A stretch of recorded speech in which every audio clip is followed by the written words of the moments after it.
Hello, everyone. Happy Thursday. Welcome in. I am alive. I am here. I'm very tired. I'm so sleepy. And I hate that I feel like this because I woke up way too early, which is why I'm sleepy. But I couldn't go back to sleep and I was just wide awake. And of course, I started getting sleepy like an hour or two ago. But I told myself I was going to stream today, no matter what. And so here I am. I figured I'd check out some more demos. Hopefully they still work because Next Fest is technically over. But I really wanted to try Winter Burrow demo. So we're going to try that out. Hello, Suvi. Good stuff indeed. How are you doing today?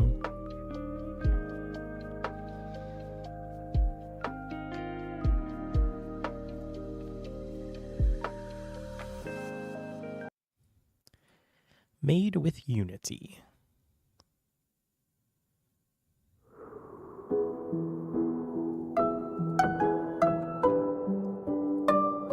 Okay, that's kind of weird. There's no mouse support.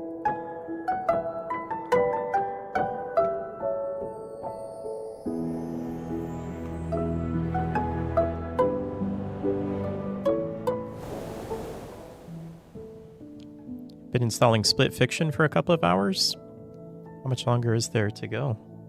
Oh, is this... Hold on, is there no mouse support in this game?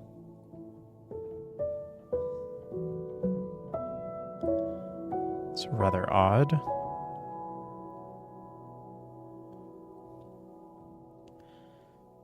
Hi, Steve. I know, you literally play as a mouse. How is there no mouse support?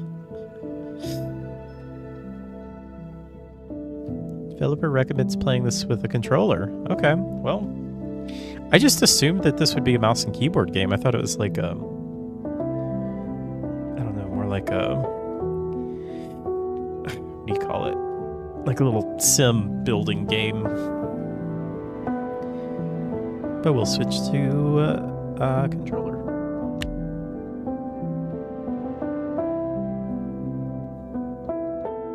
Might turn that down just a little bit as well.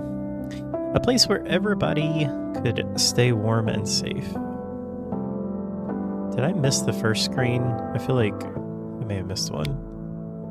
It's okay though. Aunt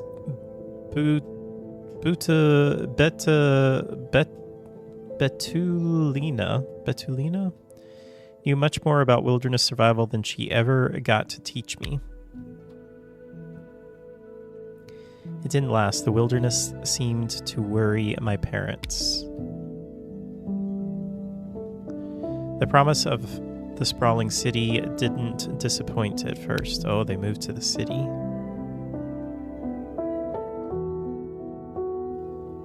Betulina? Is that a different language for something? Does that mean something?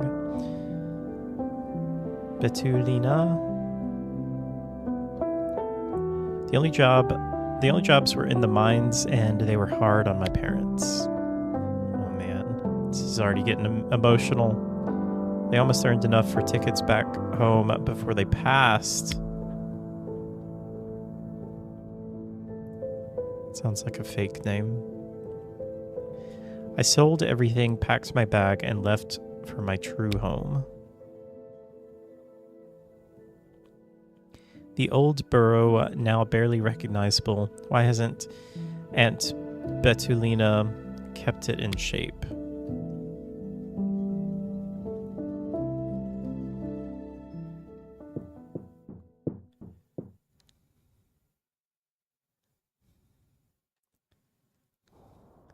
Take. Hold to take all. Improve the fireplace.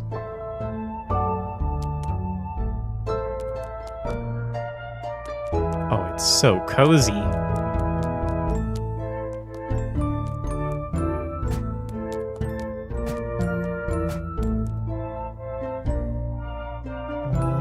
how do I... Oh, okay, let's see. Use built item, sprint toggle, interact pickup, quests. The old burrow is freezing cold. It looks like it's been long since Auntie was here. Let's light the fireplace.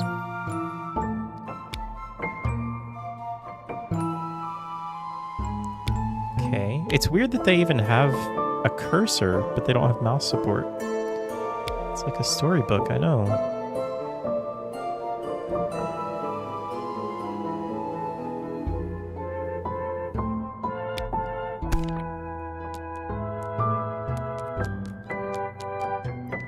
Improve. The home's old fireplace, its flame now extinguished by time. Look at it, you hear the echoes of your parents' voices in your head.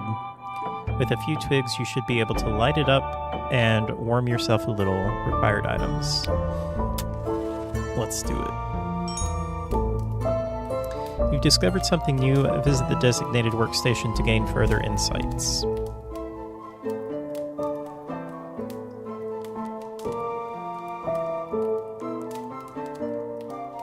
Craft a stone axe. Requires 1 twig, 1 rock, and something else. Okay, so... track? Oh, grass, pebble, and twig. Okay. Repair. Improve, okay. I see. Storage. Nice.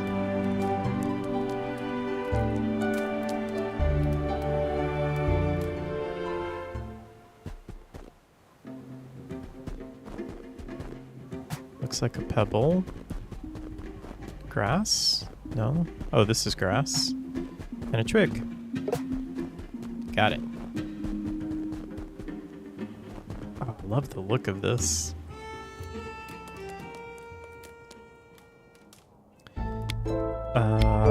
Do it.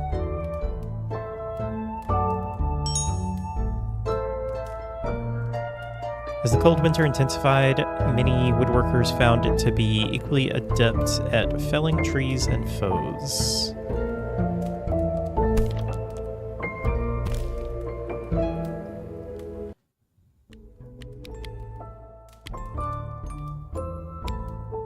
And just turn the volume down a little bit. Alright, a placed in it improved dusty armchair. Required items. Softwood. Okay. So can we cut this down? Oh, X to swing, I see.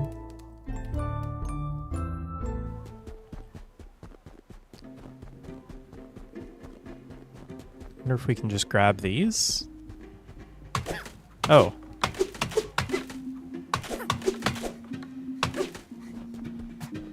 Okay, so that gives us 3. How many did we need? 8?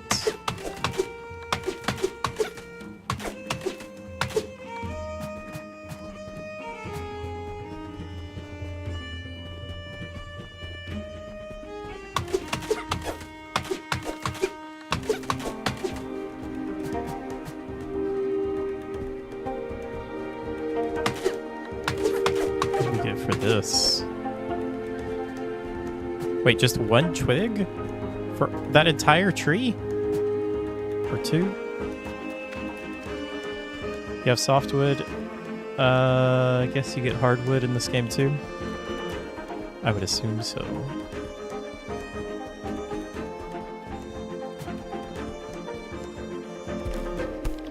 How do I see my inventory? I guess I can see it down there. I need more twigs.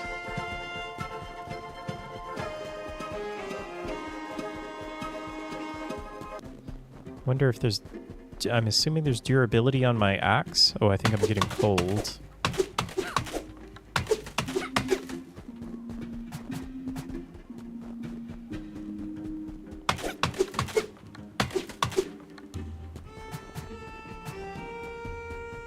Okay, I think I have enough. Oh. Got a little dodge there. Uh-oh, wait. Am I lost? Oh, there we go.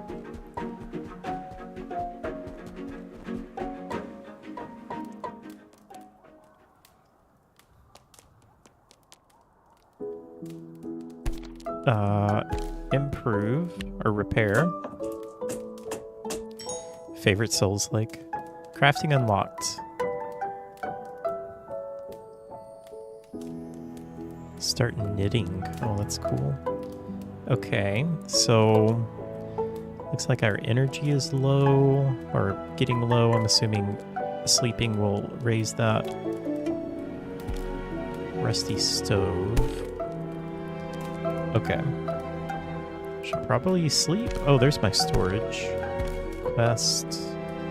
Knit a woolen sweater.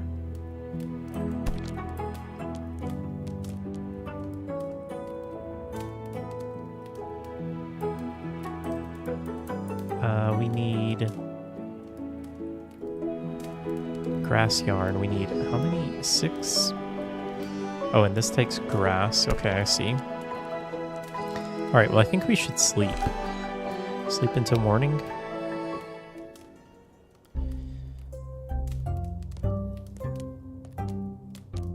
Okay, so let's go collect some grass. And we also need pebbles.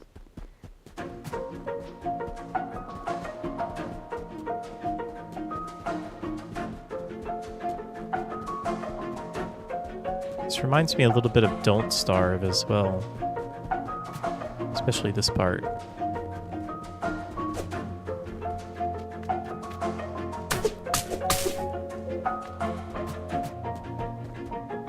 I don't remember how much grass we needed. Oh, I can run like that. Okay.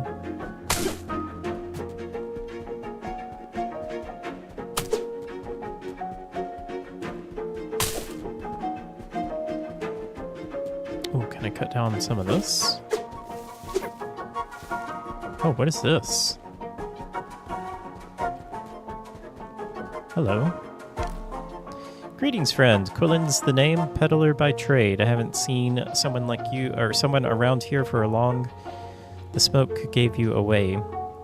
It would be nice to see that old place brought back to life. I pass by this corner of the Northlands every second day, just so you know. I trade with locals. Many wouldn't make it through the harsh winter if it wasn't for me.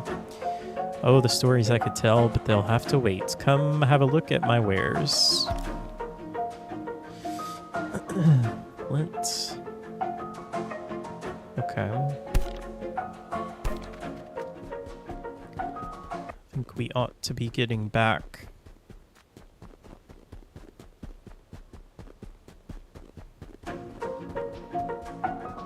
I'm a little worried about getting lost. I don't know if there's a map.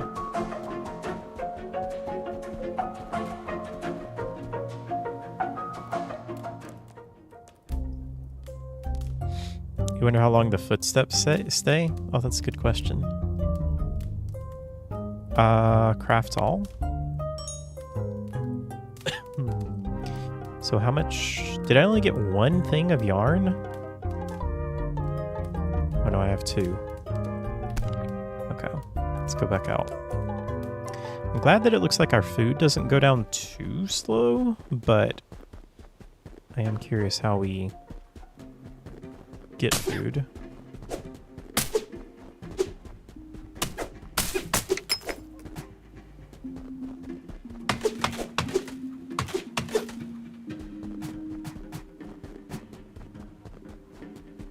Seems like you could chop down some of this to get food, or to get grass.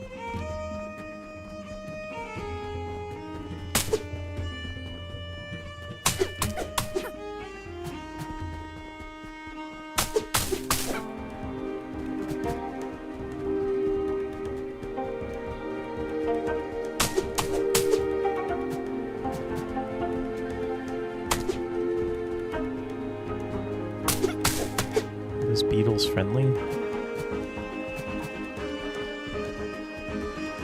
Alright, let's go back.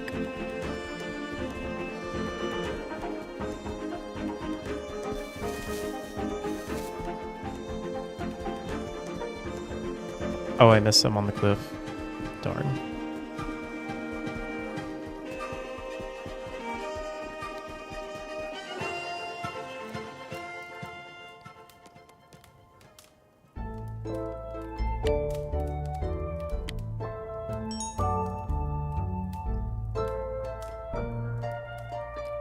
Okay, now we have enough.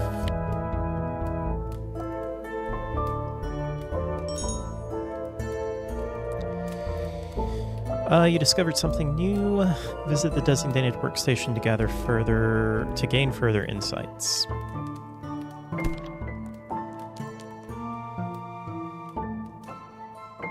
Rope.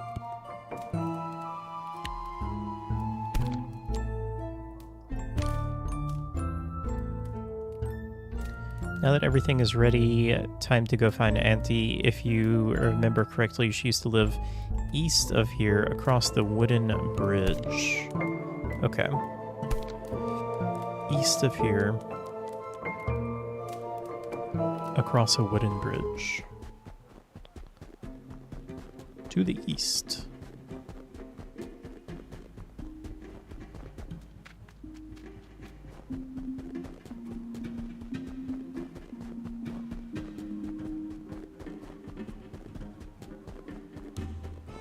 Oh, there's a wooden bridge. Repair. Oh, darn, I need 5 planks and 5 things of rope. How do I make planks?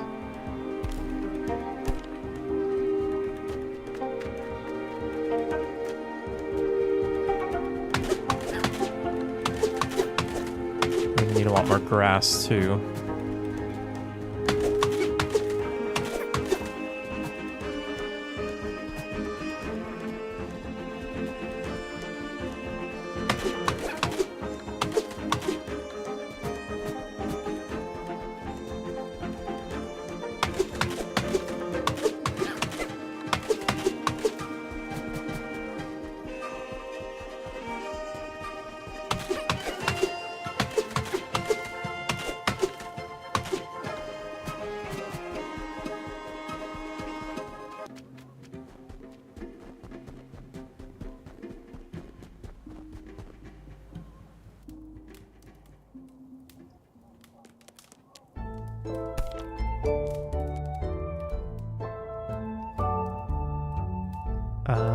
Okay, so I should be able to... Oh, my inventory is full. Let's see.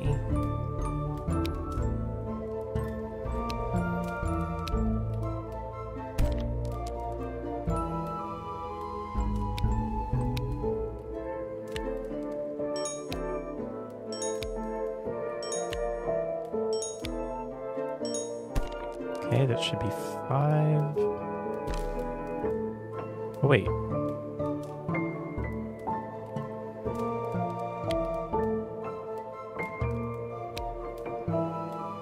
How do I move this to my inventory?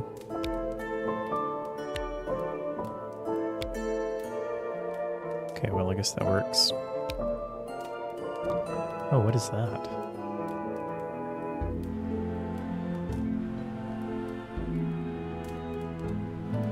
Is that part of a mushroom? Okay, and then I need 5 things of rope, which means I need 10, not strings, grass. I have no grass.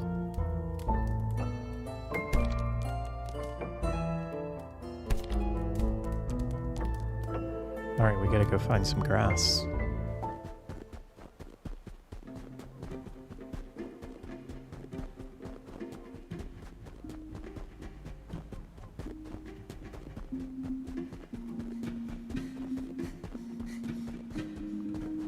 Oh, there's some. I don't know how you get that, though.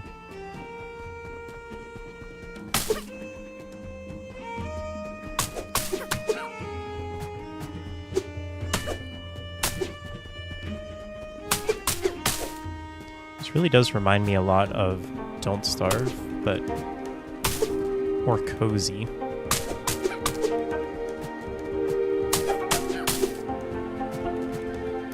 10 should be enough.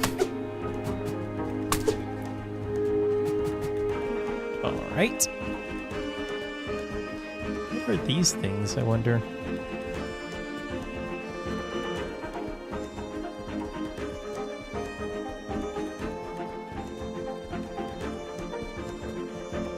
Yeah, the style is kind of similar. But especially this part, going out and just collecting things. I like having this little home to come back to, though.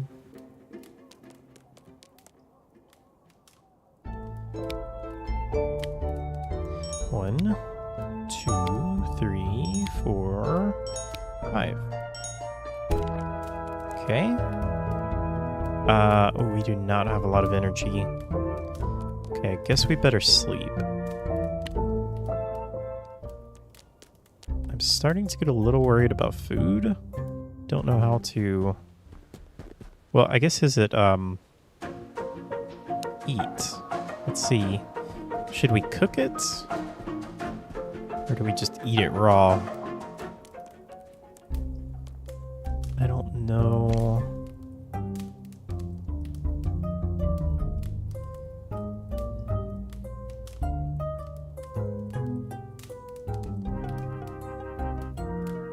I mean, it mentions mushroom stew, but I don't really know how we cook that. Let's just see what happens if we eat it.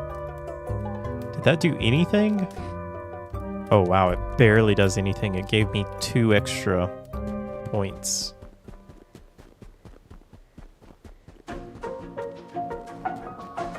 So we would need 50 of those to fully fill up. But we can at least repair the bridge now.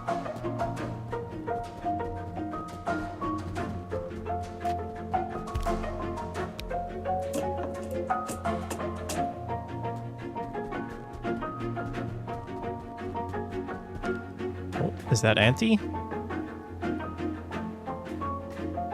I like the little jump. Could that really be you? I hardly recognized you, nephew, towering the pebbles and pine cones. I still remember the day you all left. I tried to persuade your parents to stay, but they were right to leave. Now come in for a cup of tea and tell me about the city. What is it like?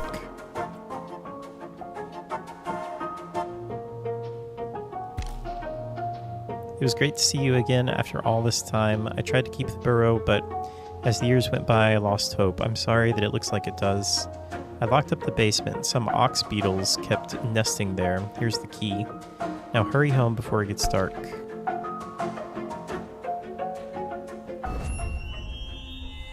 Oh, that's it? Darn. We're sorry that you can't keep playing. You can wishlist the game and follow it in the links below.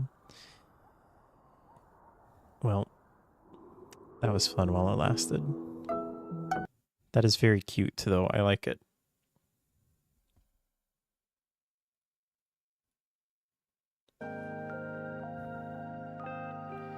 No release date on it, huh? Long-awaited updates.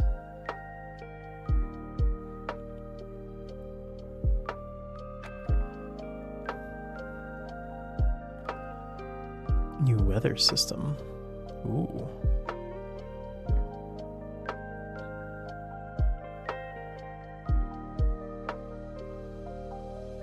Have a mice day.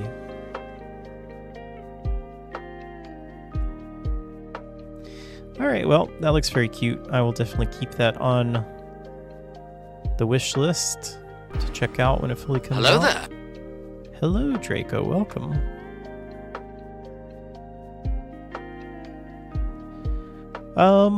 Let's try deliver at all costs. This is another one that I really wanted to try.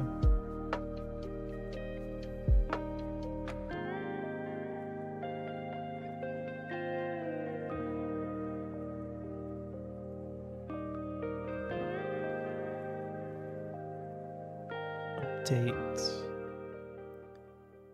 How are you doing today, Draco?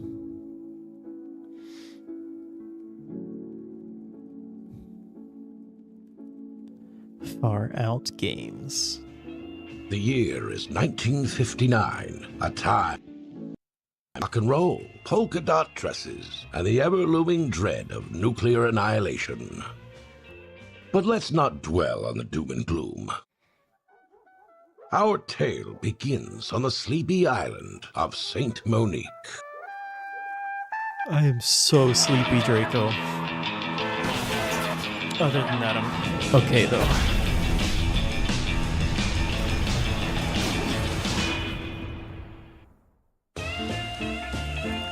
Press any button. Ooh, do we agree to these terms? Konami?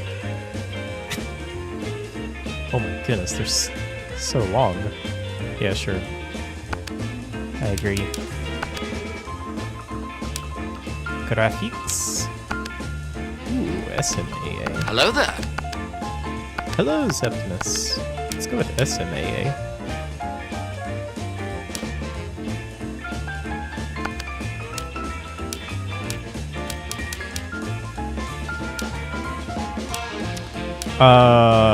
Watch prologue. I'm assuming that's what we just watched.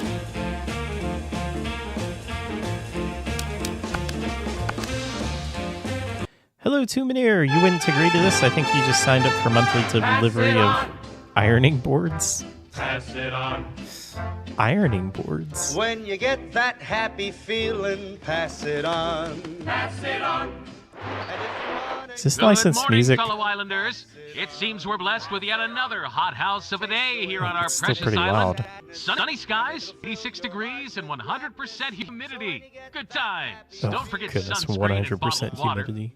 Anyways, here are the latest headlines. The Sheriff's Department continues to suffer on mass resignations, apparently because of low wages and abysmal working conditions. Deputy Lacrosse told St. Monique Morning Post, blaming it on City Council. Ever so eloquent, he went so far as saying, "Sincerely hope you don't get burglarized, Mayor, because soon, This mark feeling my a little words, too there real." won't be any officers left to protect this island." Oh, Harsh dear. words. Lock your doors, people. Finally, the new highway from New Reed up north is back on track. What was that? After last week's protests and is expected to be finished before year's end. Now, here's some more music. Carl, did you feel that? Is that a quake? Ignorance is bliss. Happiness you're after, pass it on. Pass it on. Just be glad that you can spare it, because it's more fun when you share it. So when your heart is full of laughter, and when your cup is running over, and when you get that happy feeling, pass it on. Paul Cartwright as Winston Green. Good morning, ladies and gents. Before you is Winston Green. Seems like a regular Joe, doesn't he? But don't let his unexceptional demeanor fool you. Hidden beneath that everyday facade is a mind sharp as a tack and nimble as a fox. He's a whiz kid, an engineer savant, they say.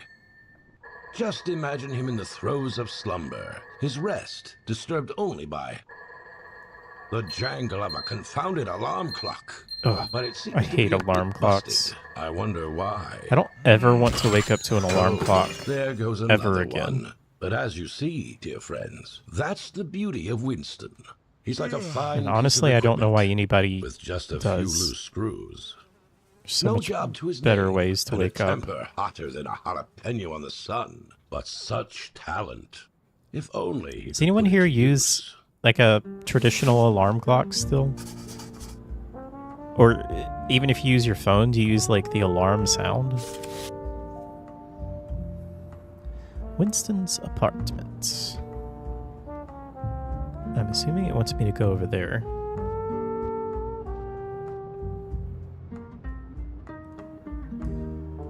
You use the alarm setting on your digital clock? Really? Wow.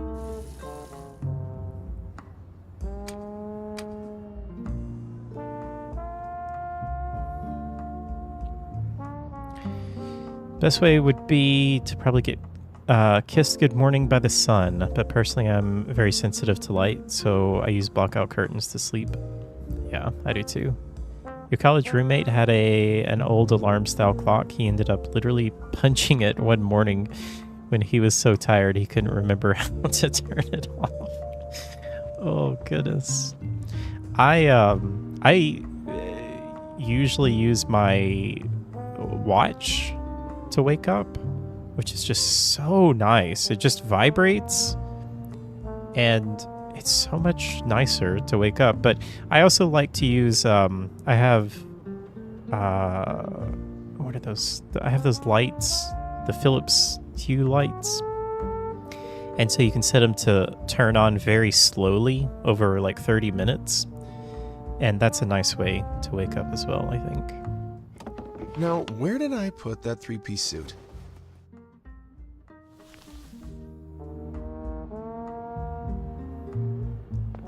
Fancy. You tried using music like the radio instead, but I can end up sleeping through that, so it isn't very reliable. Well, so I do always have a backup, like whenever I have to be up, I always have a backup that I do set on my phone that is, like a louder alarm. But the I've been using the Apple Watch mostly over the past, I don't know, 4 or 5 months, just to wake me up at a, whatever time. And that always works really well. It just vibrates, and that always seems to wake me up.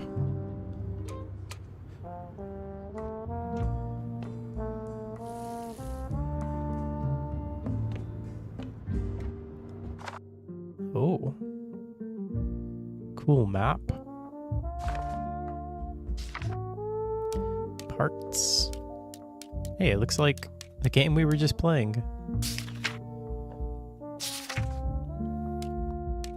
Shoving people? Oh my. Is someone blocking your favorite rooftop vista? Or perhaps running late to a delivery and people just can't get out of the way? Then a friendly shove is in order. To shove with someone, just press RB and watch the magic happen.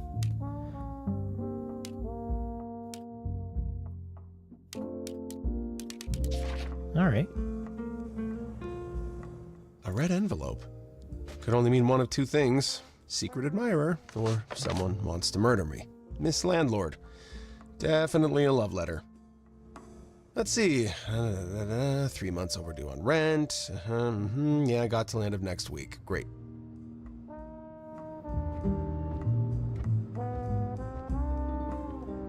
You like using your watch as well with a couple of backups just in case, yeah. Always have a backup. How do I actually start the day here? Another one for the pile. Yep, honeymoon's definitely over. A red letter day.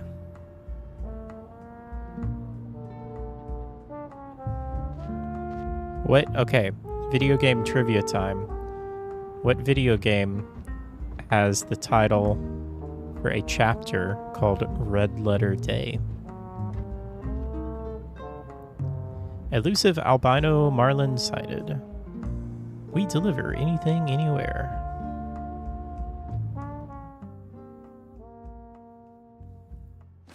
This is my journal. Surely Can't it's go anywhere Pokemon? without it. Definitely not for Well, I don't know because I've never played a Pokemon, but that's not what I was thinking engineering of. notes back in the day. Now it mostly contains my thoughts. It's a much better game than Pokemon. With the help of We Deliver, L.A. Noir. anyone can enjoy the luxuries of the mainland. Also not what I was We thinking deliver of. Anything, anywhere. I, Harold F. Girther. I think you are right, guarantee though. Seeing as the island's unemployment rate is higher Oh, you were than just ever, guessing? you will be happy to I don't know, know it sounds We like it could Deliver be an is L.A. hiring. Noir. Hurry over to their main office now on 13 Farrell Street. So, Not what I couple was years thinking, back, though. All roads There's led another me to game. St. I'll Louis. give That's where it everything a little kicked bit more off. time before I reveal the Girther answer. clan. They were the talk of the town. The big man himself, Harold. It's an older practically video had a game. halo around his head in these We'll parts. say He's a chip off the old block. early as far as visage 2000s. goes, at least. Donovan, well, he was a piece of work. Iron-willed, ruthless, and stiff as a redwood. should go there ASAP. Desperately need a job. Yeah, I should finish LA Noire. I played a lot of it when it came out, but I never finished it. Go to the parking lots. Enlist Moon? What did that say? Now entering the steps. I really like the style of this game. Where'd so I put far. the damn keys this time? Breathe, Winston. You know what? Screw it. Not as if my life hasn't been completely stripped clean anyways. What was up with the neighbor there?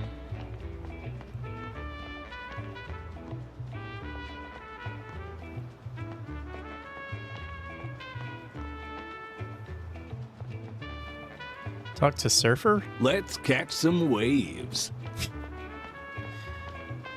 Hang 10, bro. Oh, wait. I want to push him. Oh, I can rotate the camera? Oh, wait. No, I can't. I can just rotate it slightly. All right. You guys ready? Don't rush. Oh. I wanted to push him. Oh, no. Uh-oh. Well. I don't know what happened. He's stuck now.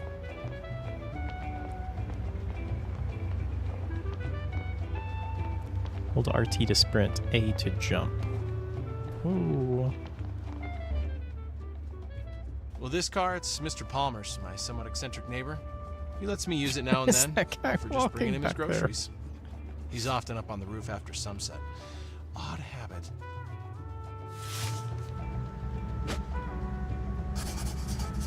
You only ever watched someone play LA Noire, but it was a cool concept. The game's 50s vibe. This game's 50s vibes remind you of it.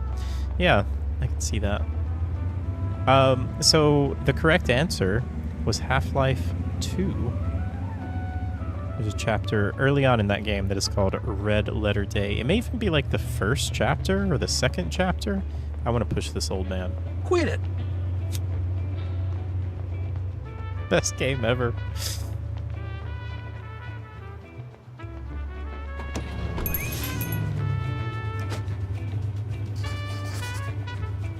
You never played the fabled Half-Life games. Wow. I mean, I never played the first one, but I did play the second one. Loved the second one. Did you guys hear that Gears of War, the Gears of War trilogy, is coming to PS5, which is crazy. And then they're also putting out a collection for PC, which is crazy because we never got, us PC players, we never got 2 and 3. So I played 1 not too long ago. I think it was last year sometime with DeCellis, and I really enjoyed that. And I wanted to play 2, but I would have had to have played it using a controller and streaming it, and I just didn't want to do that. So now I'm really excited that I'll be able to play 2 and 3. Two Minute, you never played Half-Life as well? Never played Gears either, or Assassin's Creed. Wow. I'm very, very excited for Shadows. I think Assassin's Creed Shadows looks really good. Oops. Whoa! Oh, come on. Mr. Palmer left the car in reverse. Oh. Okay, let's give it another try. Whoops. Reverse is left trigger, brake, throttle, steering, standard or recommended. Oh, steer right or left relative to the car. Steer towards the direction you are pointing relative to the screen. Oh, it's kind of like tank controls. I guess we'll try the recommended. You bought both AC Valhalla and Star Wars Outlaws on Steam recently while the Ubisoft sale was going on. Haven't played them yet though, because Monster Hunter. Oh yeah, how is Monster Hunter going? I'm hearing very good things, but I'm also hearing that the PC port is pretty rough. Okay.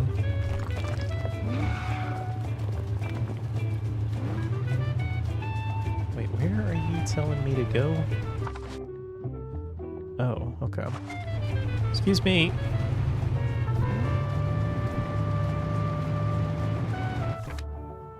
Navigational arrows. Oh, that's cool. I was wondering what those I thought that those were literally just arrows in the, like, on the map, but they are actually showing us where to go. Oh, I like the way this could. Oh goodness. What was the name of that company again? We Deliver? I like the way this controls. It's pretty I can tight. always check the tourist map if I lose my way. Oops. Excuse me, coming through. I like how it's just the calm music with total chaos. PC port is demanding, but fine when you have the hardware for it. I'm able to play just fine on fairly decent graphics. The chat system is the only complaint I have. It feels very sloppily done. Gotcha. Wait, did you get a new PC, Draco? Took Hal less than a minute. Oh goodness, I was reading chat. I'm sorry. Don't read chat and drive. Whoa. It's fine. Totally fine. Oh, that kind of little road work going on here. Does my car not take damage? Oh, this is satisfying.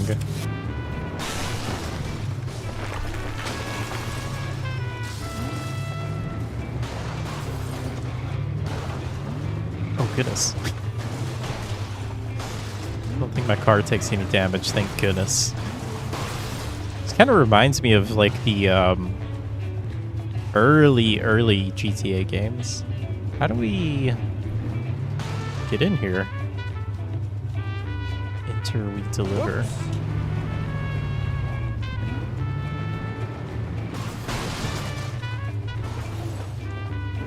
Oh. I forgot that we can get out of the car.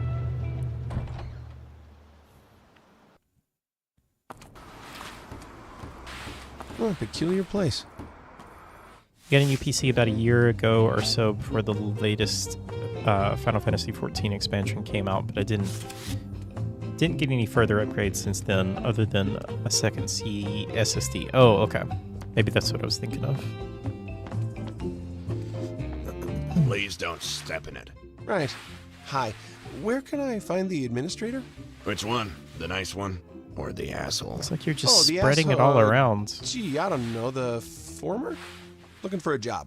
Desk, warehouse, or courier work?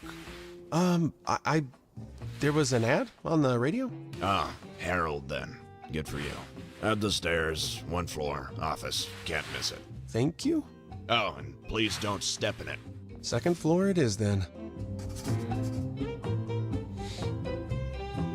2nd floor. There we go. Thank you so much. Wait, what would happen if I step in it?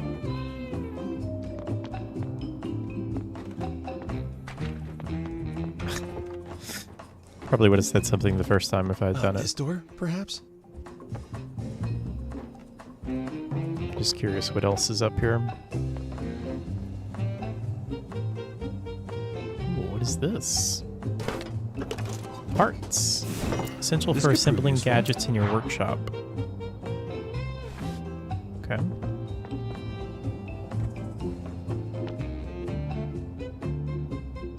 Oh, I should have called in sick.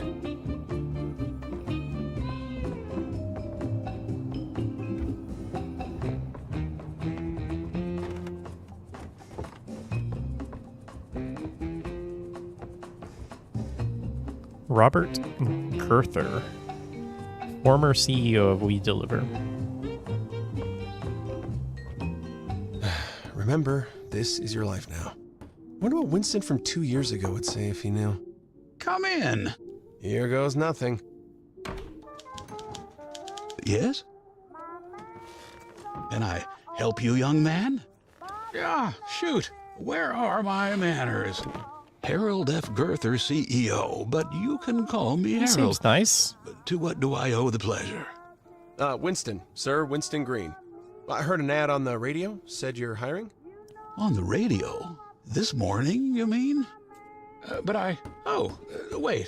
Now, that was a while ago. They must have mixed their tapes up. How We call a radio ad before it airs again. You mean there's no job? Oh, I'm sorry, son. You're not from here, are you? Well, actually, I grew up on a farm, sir. A couple of hours south of New Reed. Ah, a farmer's boy. Oh, necessity is the mother of invention. Hmm? Place is a goner now, Got a though. lip sync The animation, highway though. project saw to that. Oh, that damned highway. Winston, this is Donovan, my son. Donovan, this is Winston Green. He came here looking for work, but... We're not hiring right now, remember? Christ, don't tell me it's that damn radio ad again. It seems like you're out of luck, Mr. Green. Hope that damn host chokes on his mic. He does not seem nice. Wanted to remind you about that report. You know, Allison, hate to fly up there empty-handed next week.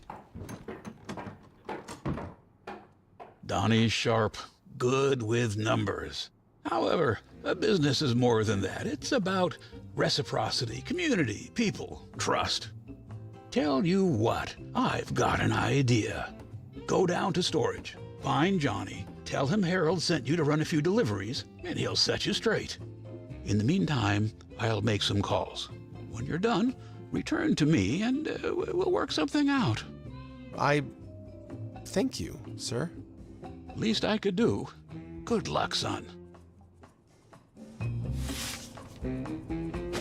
Where's Johnny? Talk to Johnny.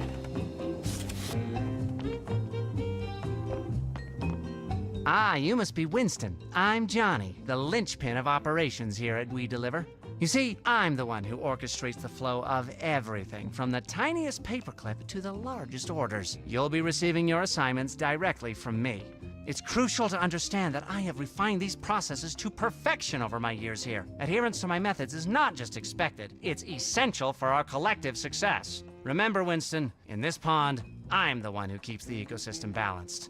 I look forward to seeing if you can swim with the current. The company car is parked outside. Go find it, I see and a I'll chest. call you on the radio with instructions for your first delivery. That might be just what I need.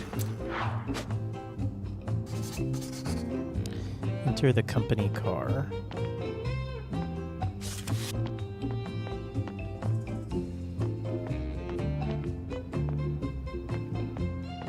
I got deliveries to do.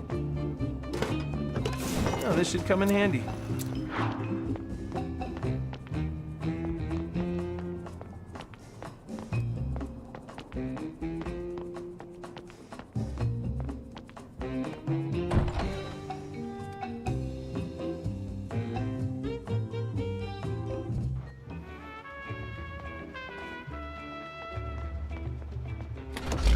Gee whiz, smells like a fish market in here. Winston, there is a parcel waiting for you at a shop at the north side of St. Monique City. The Palm Royal are preparing for their big Vicennial celebrations. You are to transport something they ordered as part of their grand finale. Oh, goodness. Damn. Sorry about that.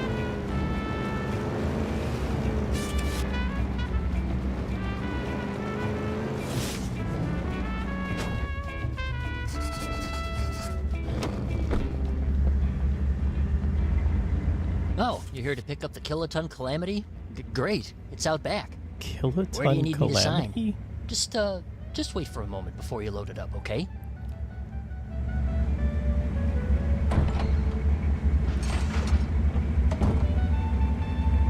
Okay.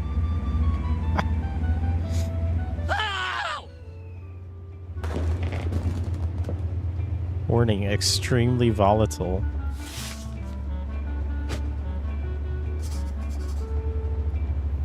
Load the parcel.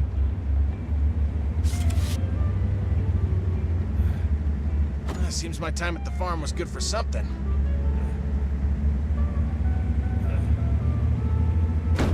Oh, easy.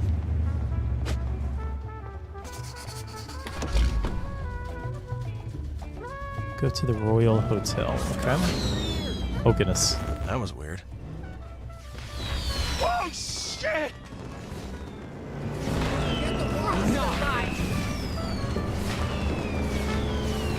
Wait, is it affected by the way I'm driving, or is it just always gonna do that?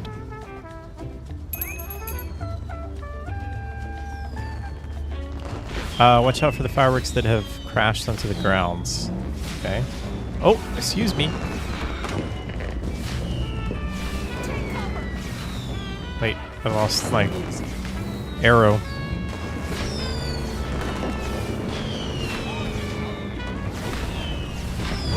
Oh, goodness. Oh, goodness. Oh, no. We lost the wheel. We're still going, though. Exit the car and interact. Uh-oh. Whoa! Did she just shoot me? Holy smokes! Alright, we're fine.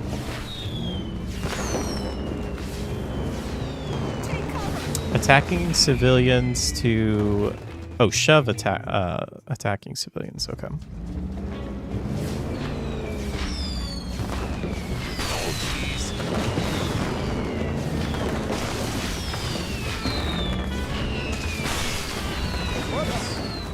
Sorry.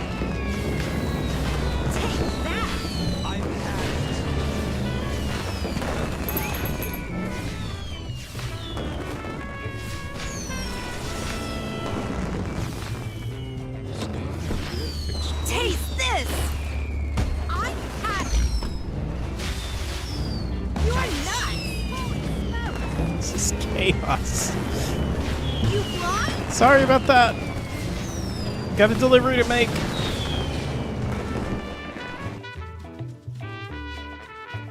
Pacifica Boardwalk.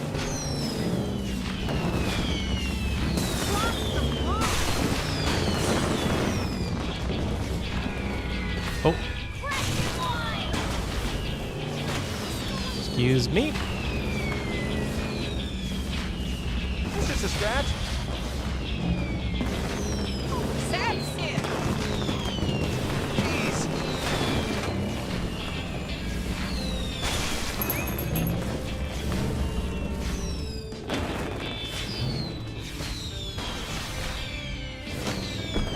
Take cover! Wait, what do I need to repair? There we go.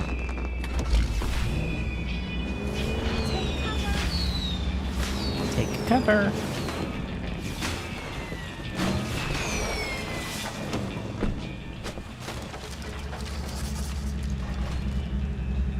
All right.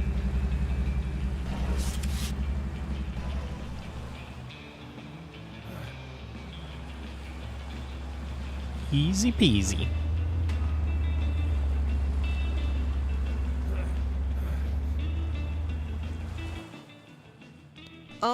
Are you sure that I should sign for this, sir? I'm just a bellboy, and this doesn't seem right.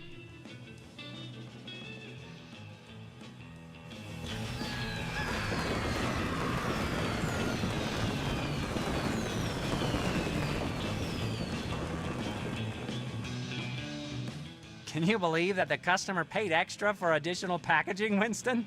What nonsense! I ignored that, of course, and was able to save money for the company. Oh. A good businessman is always searching for ways to save money, Winston. Remember that. Goodness, what is going on down in the left corner?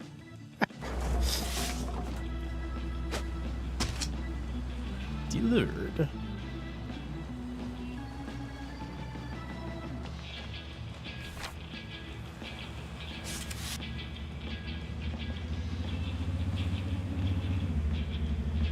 After completing a mission, you will enter free roaming mode indicated by the radio icon next to the map. Free roaming is an excellent opportunity to explore the world and discover hidden treasures. To continue the story, simply activate the radio.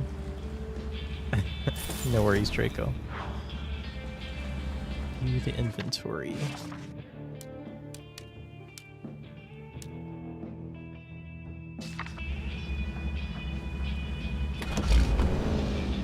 got another delivery for me?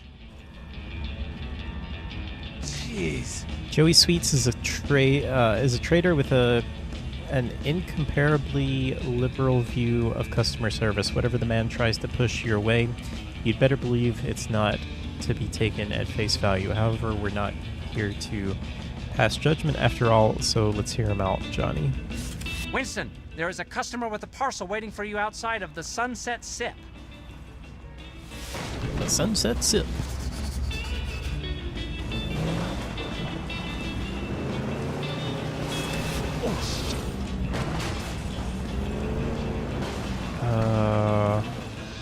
Wait, kind of lost.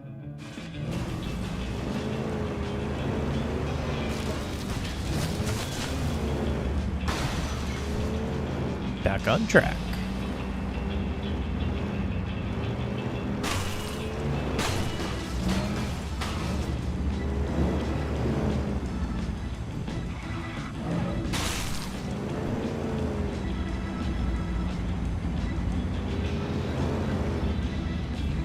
Hey, over here.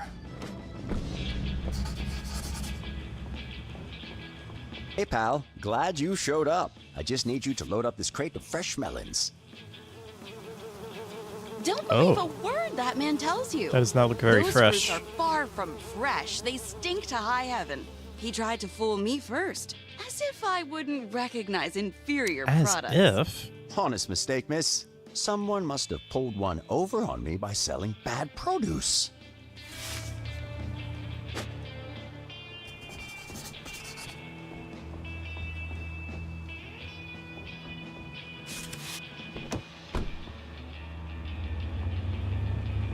Wait, what am I supposed to do?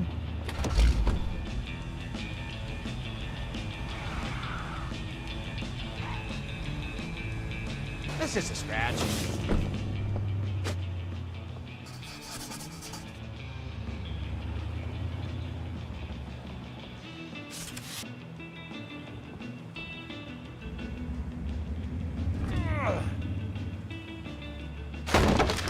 Oh no. Hey, buddy, what's your name? Winston, at your service. Pleasure to meet you, Winston. First off, I need you to drive to Sunkissed Farms. Oh goodness. Oh goodness. Hi, Plan. Kinda missed the Mafia games? Well, there's a new one coming out this year. I am quite excited for I it. bought these melons for cheap. Never mind what the old broad says. We'll find a buyer. Just you wait. This is a scratch.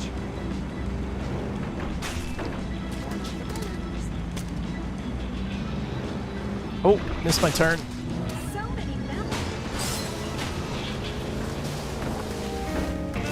Hey there, folks. Are you How am I supposed to make any money back when you turn the cargo into a fruit slurry? Oh. Sorry. Oh goodness. This is impossible. Okay. Take it slow. Nice and easy. Not those Mafia games? What do you mean?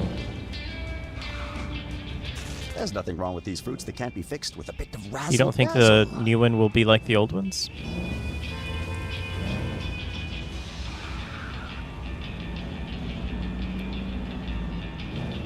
Or is this a different series? Are we talking about the different thing? Something different?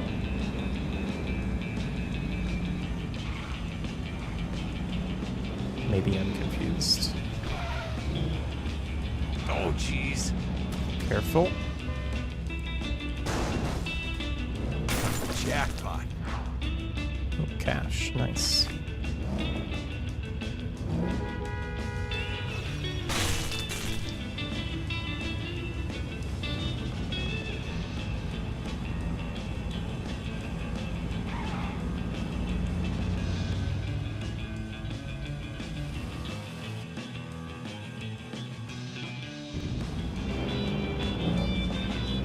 Oh, I just noticed up at the top it shows how many melons we have. Oops.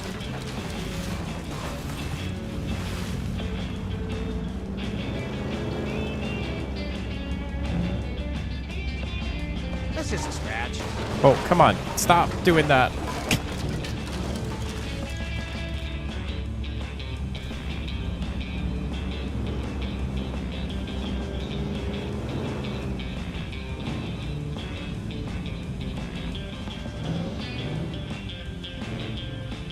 Wait, is there another series that's called Mafia? That's very confusing.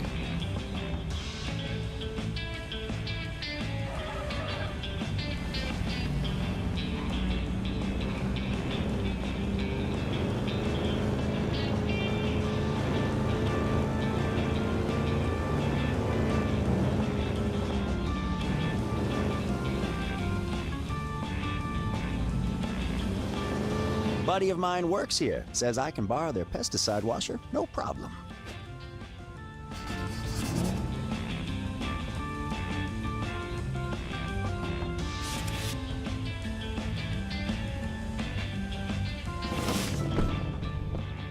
Oh, we're gonna wash them? Wash the melons. Watch the melons. Don't drop them. They're going through. Hurry up and catch them. Oh, goodness.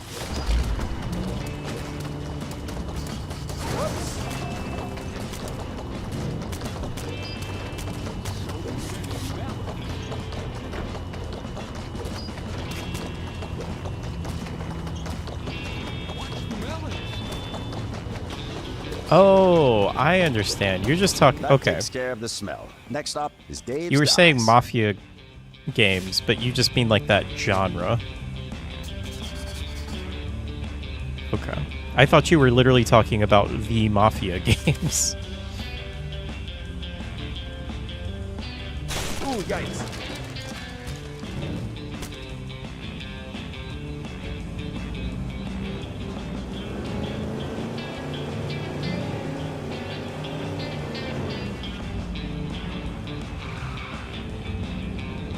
My bad.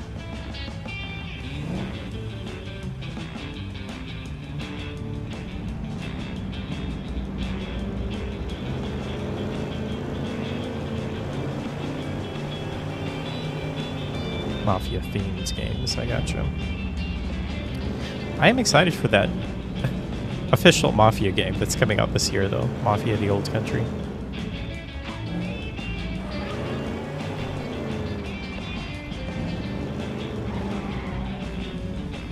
Oh, they want me to do it so bad, but I can't do it while I'm hauling the melons.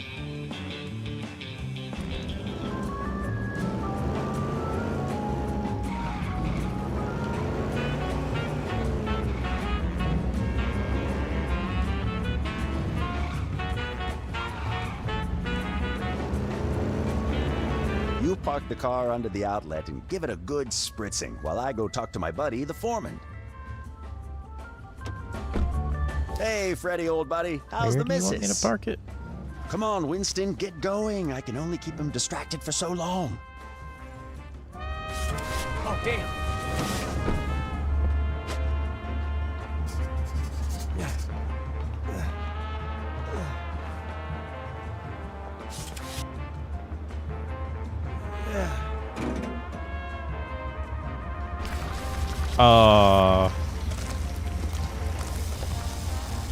Is it supposed to be that color?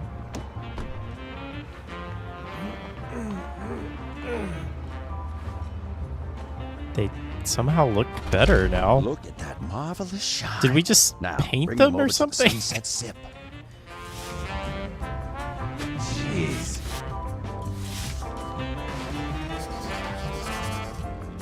Return to the Sunset Sip. Okay.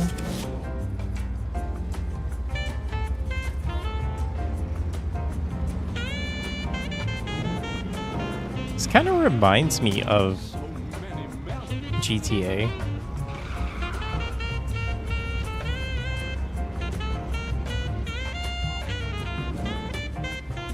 Like the old GTA games. It's pretty fun. I like it. I like the physics aspects to it as well.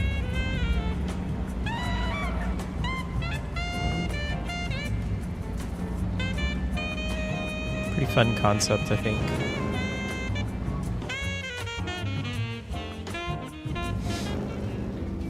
It reminds you of Gangsters too. I'll have to check out that game. How old is it? Yikes! Oh, we lost a bunch there. 2001. Oh, wow. Oh, no. How am I supposed to make any money back when you turn the cargo into a fruit Dang it, slurry? I looked away for 2 seconds. Okay, good autosave there. Careful. Learn to drive. Sorry. Let's settle this. Focusing on my melons.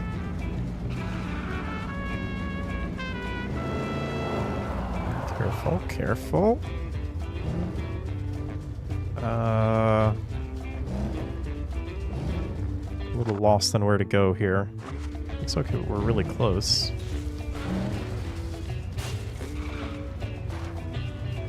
Oh, wait, no.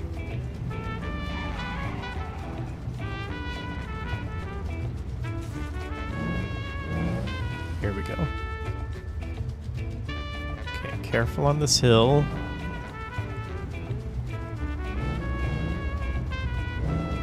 Watch out! Whoop, lad. Cut him down. Oh my goodness, he's got a chainsaw!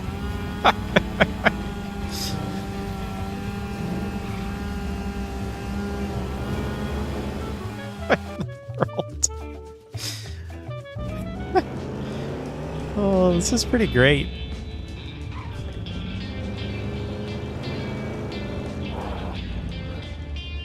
Yeah, he was moving fast.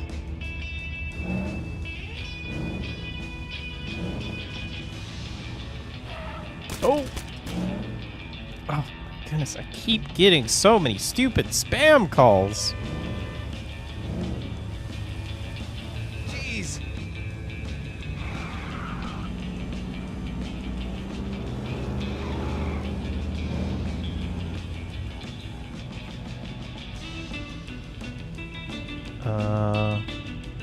Where do we go? Oh.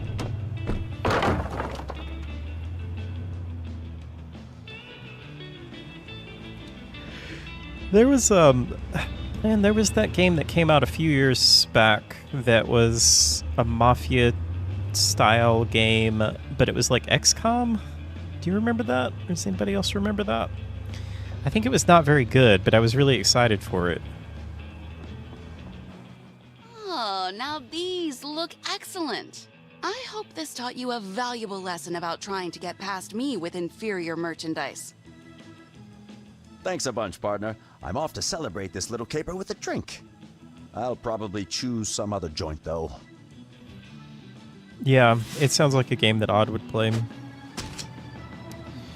Since it's old, you probably get it really cheap. I wonder if you can actually buy it. Can you legitimately buy it anywhere? I should hurry back till we deliver. Deliver. Alright, I think I'm gonna end this game here. This is pretty fun, though. I like this. Fun game. How do I...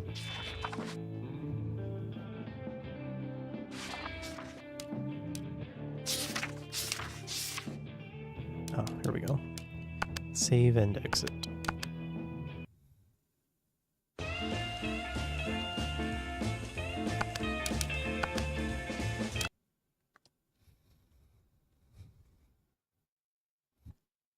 Does this have a release date? Just coming soon.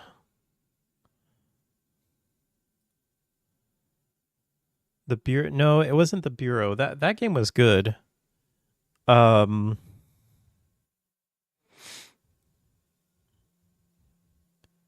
their first game. Let me see if I can find it. It was a Mafia XCOM game. Let's see. Oh, this was it. Empire of Sin. Yeah, it came out in 2020.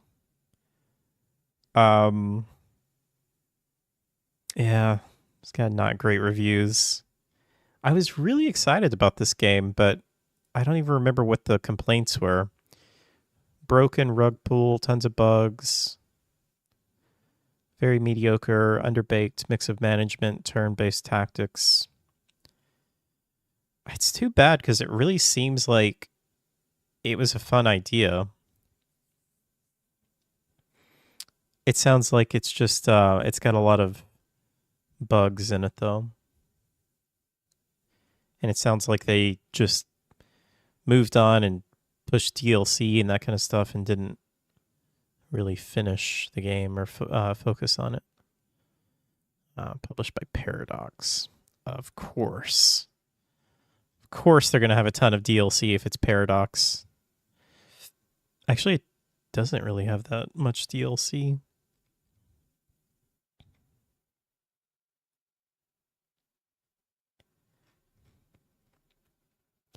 Is there a noir management? Oh, I'm surprised there's not like a mafia tag. Steam Mafia games.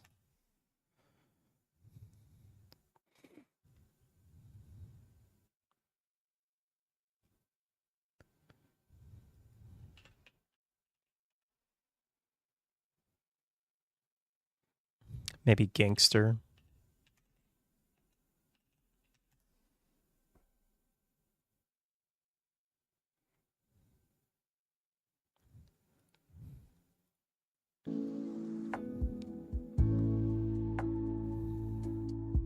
Ready or not? What? Oh. It's like, what did I click on?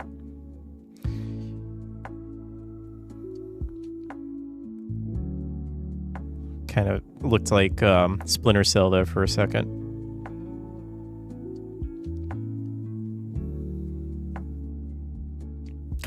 What a disaster this game was, huh? I was so excited for for Payday 3, and just seems like a disaster. Look at that, 600 people playing, and how many people are playing Mafia? Or dang it, I keep saying Mafia. How many people are playing Payday 2 now?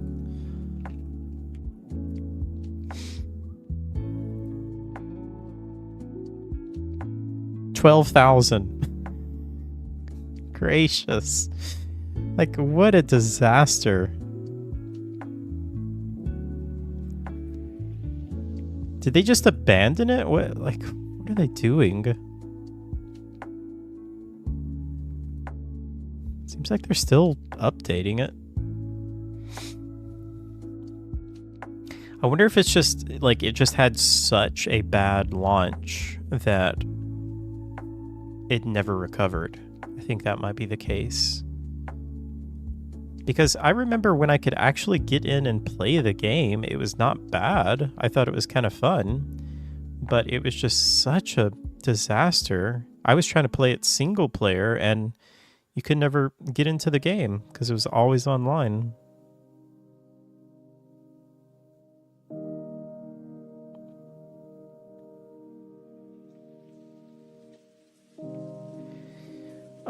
You didn't like more recent XCOM game? Oh, Chimera Squad? Something with pre-made teams. Got to be able to make my own squad. Yeah, I don't think that will happen if and when XCOM 3 comes out. I think XCOM 3, I mean, unless it is just a bad game, but I think if it is done well, I think it will be crazy popular. XCOM 2 is very polished. I mean, XCOM 2 has just been out for so long and there's just been so many mods for it now. That's the main thing, I think. But I don't know. I mean, it has been so long that, like, even if XCOM 3 did come out this year, it might be a case of, you know, people just being like, well, I have XCOM 2 and it's great. I feel like it's kind of like they shot themselves in the foot a little bit because XCOM 2 is so good and then the expansion is so good. It's like, how do you outdo yourself? And that might be why they haven't done XCOM 3, because It's kind of like Half-Life 3 as well, you know? It's like, although that's a little bit different scenario. Like, I wish that they would have just finished the story in Half-Life.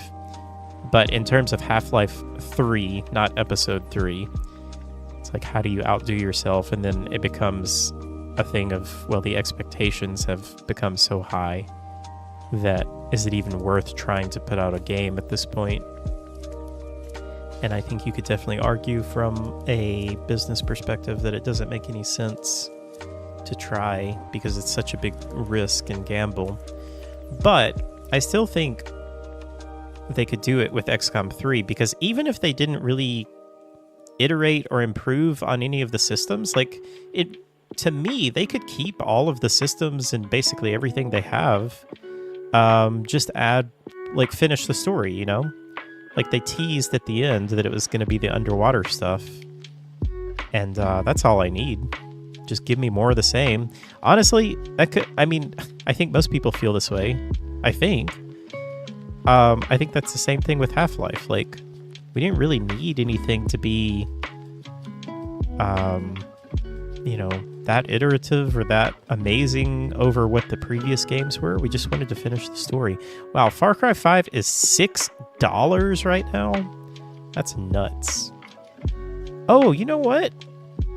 Guys, I should play Far Cry 5. When did this come out? March 26th. This so this is my streamiversary. Streamiversary? Is that how you say that? This was the very first game that I ever streamed on Twitch.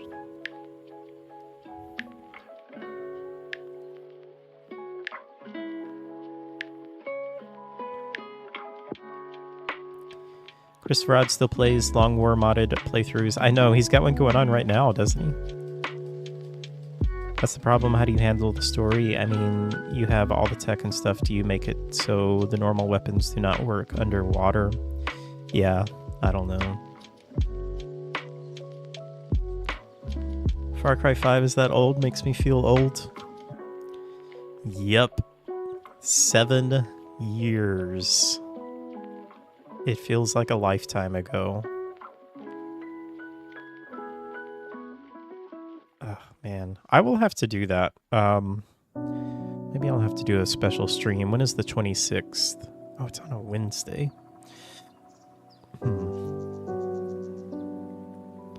Maybe I'll do like a weekend stream and I'll try and stream for a really long time where we play a bunch of Far Cry 5.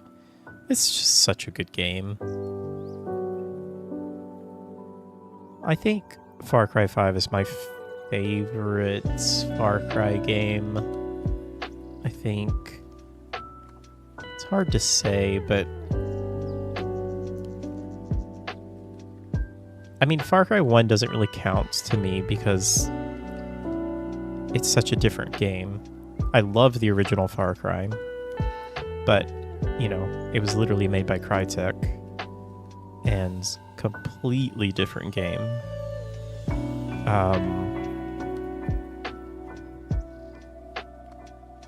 Far Cry 2 was a really interesting game for what it was trying to do. It had some issues with being a little repetitive, though, and feeling a little content light. But in some ways, that kind of helped. Like, it kind of gave it a certain appeal to have these big open areas with nothing really in it. Far Cry 3 was obviously a huge jump. Like, that was the game that started the whole towers, you know, in video games. Which is crazy to think about, you know, that Ubisoft used to lead on game design back then, and then they just stopped. They just stopped and just started doing the same thing over and over and over again. Oh yeah, Primal. So Primal came out, was that after 4? I think it was after 4, right? Right between 4 and 5, because I remember Primal used the same map as 4, but like a completely different look to it. 4, I think, is one of my least favorite ones, which I know some people might disagree with that. I know a lot of people love the villain, and it's kind of weird that I don't love 4, to be honest. It's the only one that I never finished. Well, besides Primal. I'm not really counting Primal, I'm just counting the main ones. But to me, 4 just felt so similar to 3 that I could never get into it. And now, like, maybe I need to go back and play it, and I might enjoy it. But I think at the time, I was just... Like, I played a lot of 3. I think I'd played it a few different times. And then going into 4, it's like, oh, okay, this is just more of the same. It feels, to me, it's very similar. 3 is very similar to 4 in the way that 5 is very similar to 6. 6 is very similar in that, like, it just feels like Far Cry 5, but I don't like the environment as much, and I don't really like the characters quite as much. But it really just kind of feels like they have the same systems in a lot of ways. And the stuff that they did change, I didn't really care too much for it. And then it was also just kind of a disappointment with the main villain in that game, that it seemed like they hyped that up so much, and then like he wasn't really part of the game much. Maybe he is later in the game. I didn't get very far in 6. But 5 was just such a breath of fresh air to me, because it really felt like they took some different ideas, and I loved the setting. I think it is my favorite setting from any of the games. I like it in that it doesn't feel like some super exotic location. It's just like, just beautiful country in the west, mountainous area.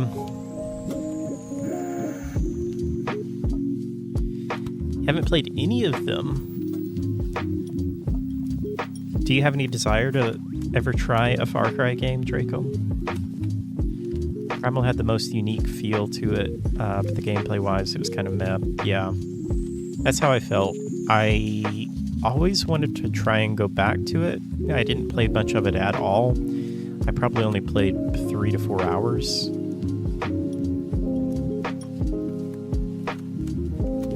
I think that was one thing I didn't like about the look of 5, too generic to me. Primal interested me the most because of the caveman, but I haven't bothered to actually try any of them.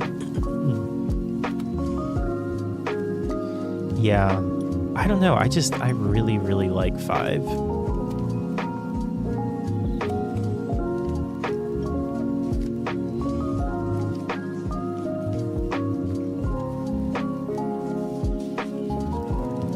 I will definitely have to play this. I was going to say, maybe I should just get it on Steam, but you still have to use Ubisoft, so there's no point. I already own it on Ubisoft. For you, it's 3. We all know why. Because of the villain. It's funny, at the time, like when the game came out, I didn't really think much of the villain or the story, really. And I still... Dang it, Ubisoft.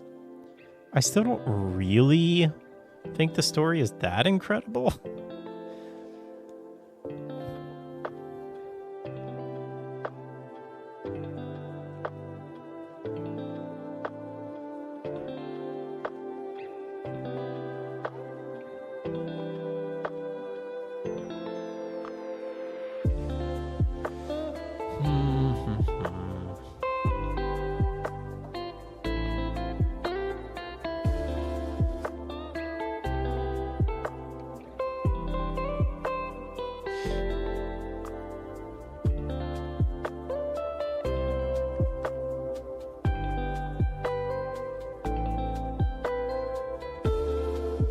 Ubisoft, where are you? I'm trying trying to find my Google Authenticator.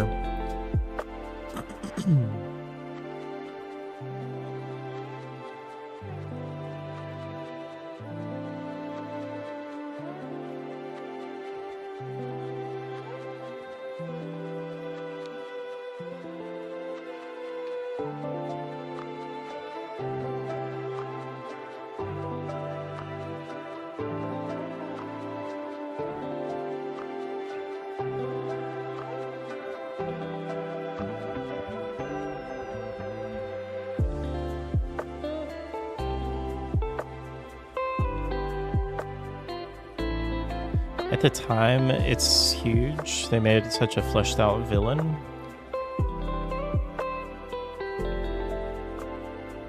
I don't know, was it though? Like, when did 3 come out? 2012? Didn't we have a bunch of great villains by then?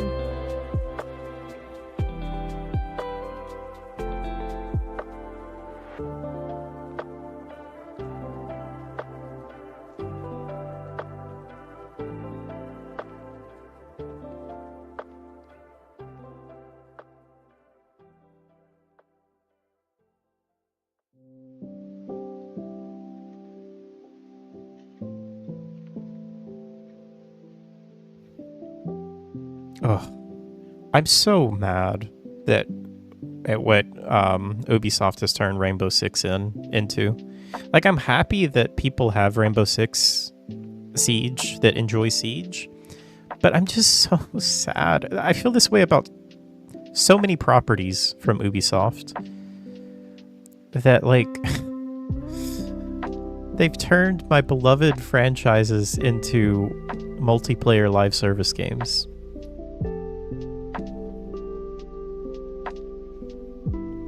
You're still in the minority that think that Heath Ledger's Joker wasn't as great as people say it was. I would somewhat agree with you. I mean, I liked his portrayal a lot, and I liked the movie a lot. But I think that it's overhyped for a few different reasons. I mean, because it was Heath Ledger's last role. I think that's a huge part of it.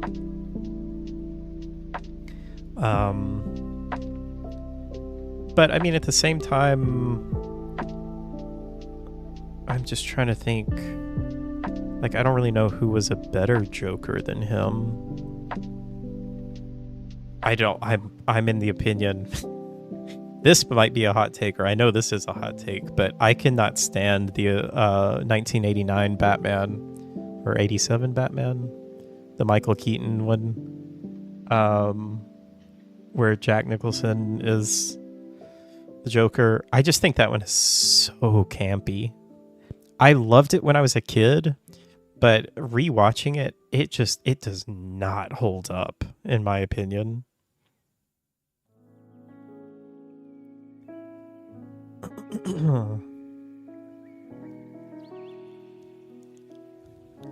Yeah, I think most people would agree with you, Plan, that Jack Nicholson is the best Joker, but I don't like it. And I love Jack Nicholson, but I don't know. Mark Hamill, yeah. I've never watched any of the animated Batman stuff, but I know Mark Hamill is very highly rated as well.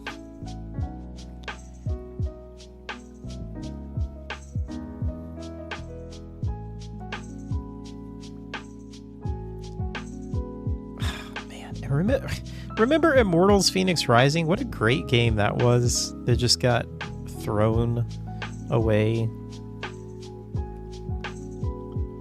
Watch Dogs. What in the world is going on with Watch Dogs now?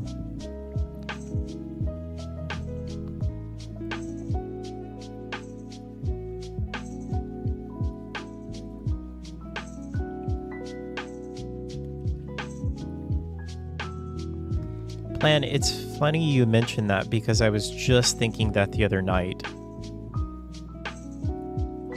I feel like he's getting too old, though.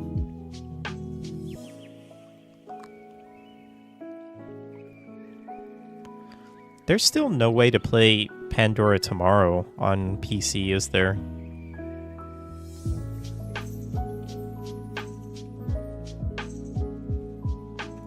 That was always one of my favorite ones.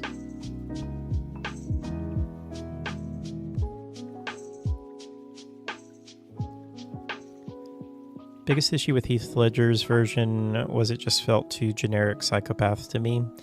He didn't have too much. He didn't have much that made him the Joker other than the makeup. The rest of the character wasn't there. It just felt like some more typical psycho. Yeah, that's fair.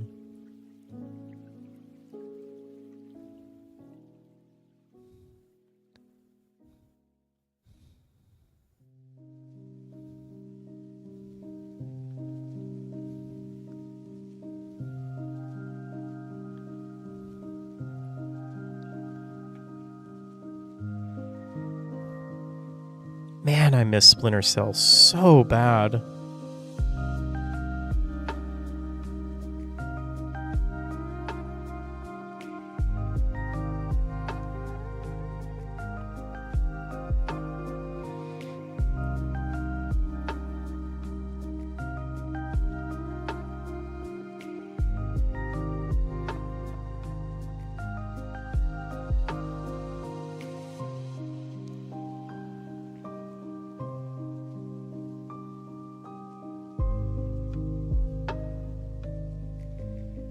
See, this is why I'm not worried about digital PC games, like, you know, losing my license to it or something like that. Like, there's always a way to play a game, especially for popular games like this.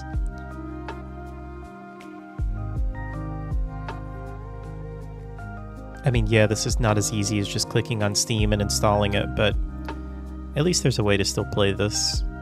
I loved Pandora Tomorrow. In a lot of ways, Pandora Tomorrow was my favorite one. There's that one mission.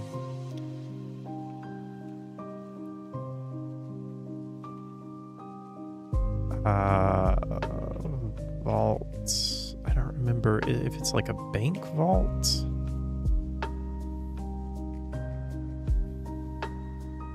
It's where you break in. It might be a bank. You break in and you have to get into a vault somewhere.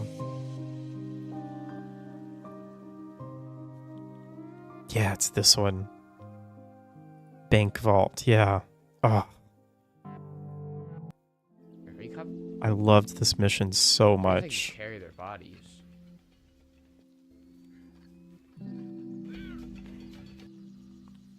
Another number. Not that number, I already have that one. Yeah, no. Alright, boot up this computer. Let's see what's on here. Oh no, I can only shut it down, turn it off? Oh no, I can't use it. I really need to replay these games. So maybe I would... That doesn't exist in real life, does it? I don't think it does, but that sounds really cool. And pick lock.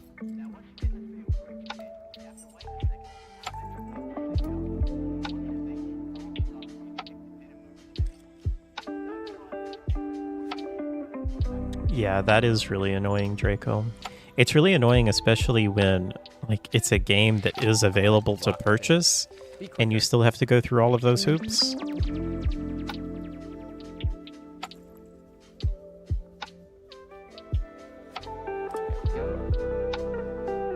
like this little lock. Man, I want these type of games so bad still.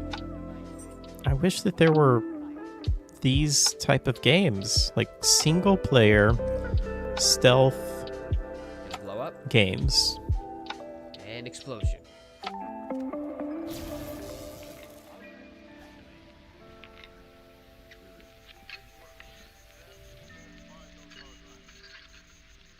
And I also get to steal money. Are you talking about the James Bond I don't think I game? get to keep the money, but you know. I'm excited, but I'm also, I don't know, I'm not super excited for it because I guess it just depends on how much freedom they have with it. Like, I hope it's not gonna feel too generic. I hope that they kind of do something you know, like completely on their own with their own story.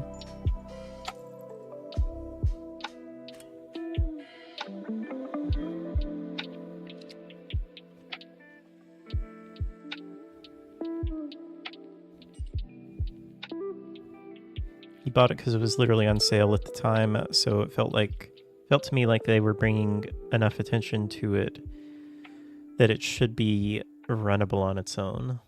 Yeah.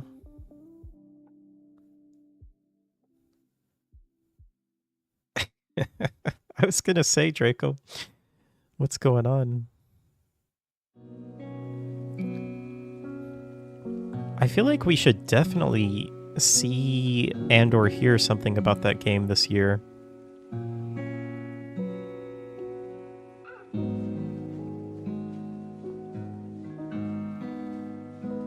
Because they've been working on this for quite a while now.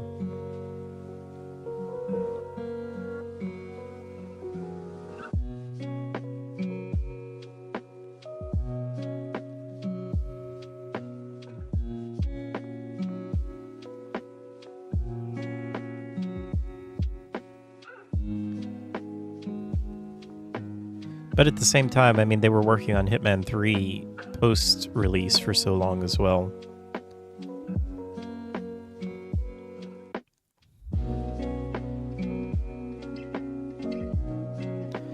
Hold on. I'll be right back, guys.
All right, I'm back.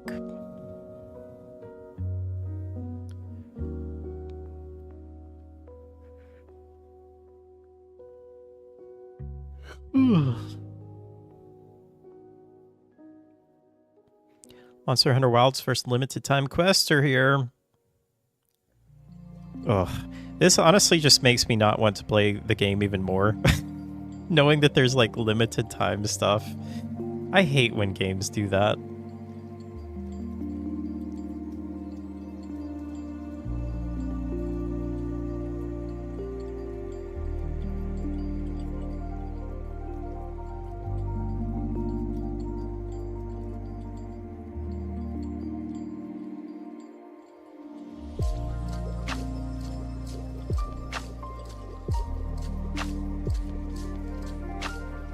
Yeah, that's just so annoying. Like, what about all the, you know, players that come to the game later? They just don't get to play that.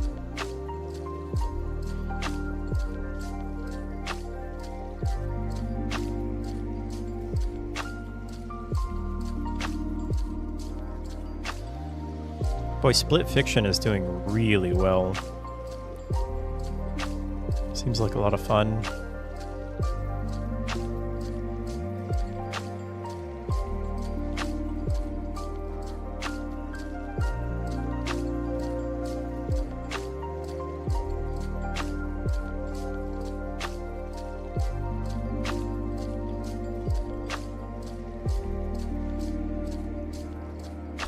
That's good.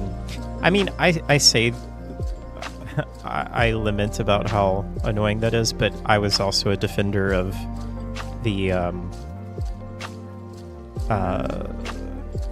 what was it called? Elusive contracts in Hitman. But I still defend the way that they did it there, because I think that there is something special about...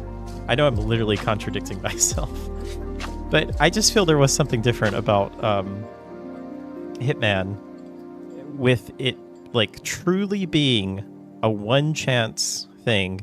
I guess what they could have done is like still had it be a one chance thing, but just given you an unlimited time to actually attempt it. So, you know, like 5 years from now, you could still go in, try it one time. If you messed it up, then you didn't get to do it again. With all that being said, though, that they've completely changed that and gone back on it to where you can play all of the elusive targets now.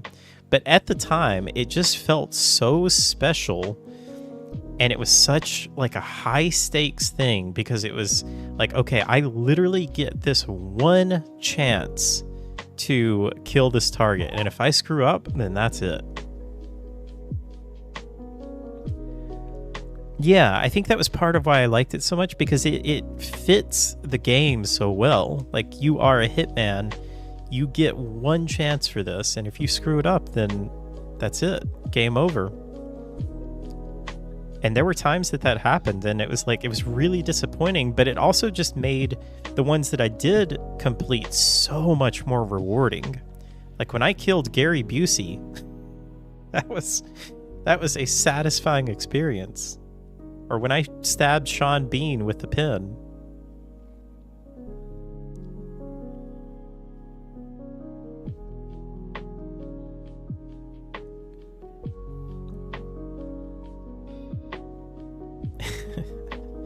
I'm pretty sure that you can go and play all of them now, though.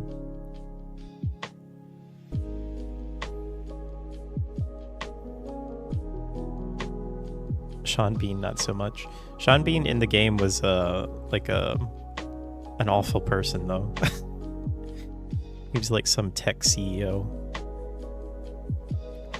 Fast food simulator. Man, I've never gotten into Factorio. I have never liked the way it looks.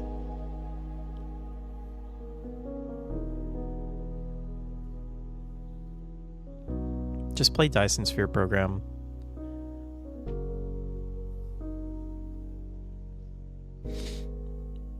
You've always been tempted to play Hitman 3, but still haven't gotten around to it.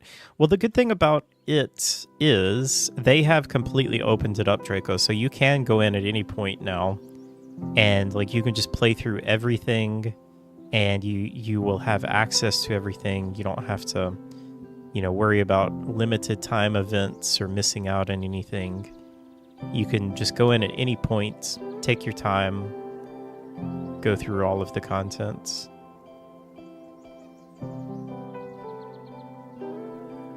It's such a great game. And I think Hitman 3, if you buy Hitman 3, it's still very confusing. But I think if you buy it now, like, you just get access to everything. Like, from the previous games as well. Yeah, you have to buy the Hitman World of Assassination. But the Hitman World of Assassination just includes literally everything that they put out from Hitman 1 to the most current stuff. I think. It is still very confusing how they do this. Like, this whole thing. See, now I'm questioning myself, because this looks like you need the deluxe edition? No. I think you could just buy the World of Assassination, and that includes everything.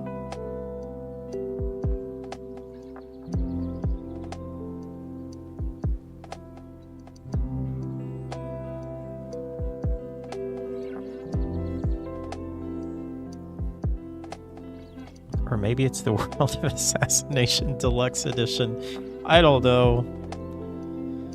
This was always so frustrating too, because I got Hitman 1. Oh, this is very frustrating if I ever want to go back and play this. Because I got Hitman 1, yeah, on on Steam, and then Hitman 2 is on Steam. But Hitman 3 was a Epic Game exclusive, which I was dying to play it at the time, so I got it. But now, like, I don't really even know what I have. I think that I have access to it because there was this really weird way that you could link your account and you were supposed to get access to all of the stuff. So I think I have all of that, but I have to play it through Epic.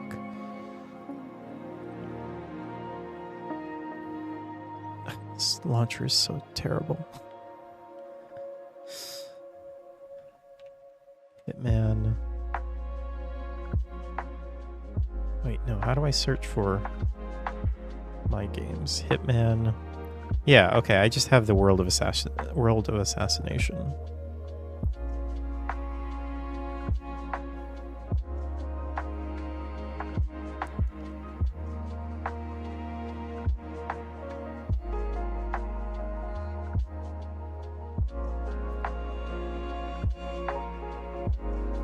Pretty sure you uninstalled Epic a good while ago, never even think about it.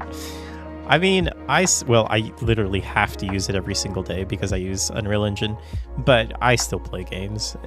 It is annoying, but it doesn't keep me from playing games on here.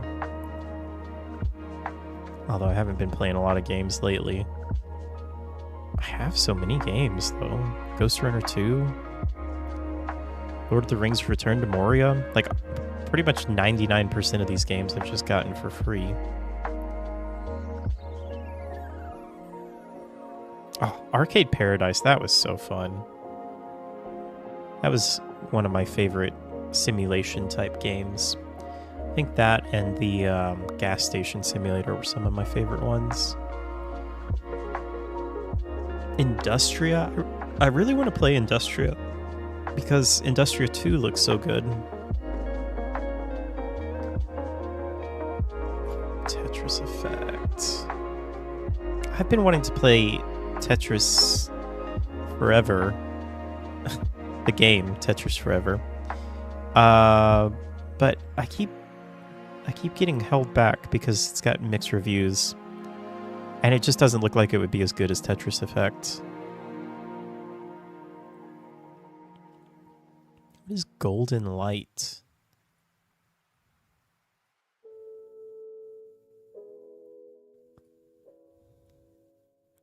That is a weird looking game.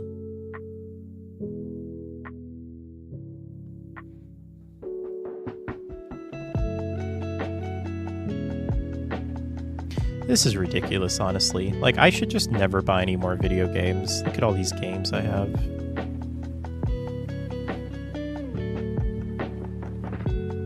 This is just on Epic.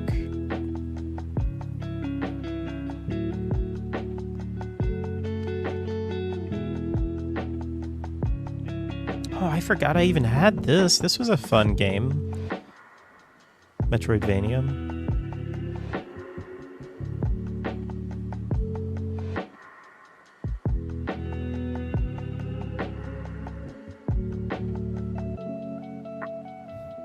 In the next 5 years, all the AAA companies will be dead anyway, so there'll be less in-your-face temptation.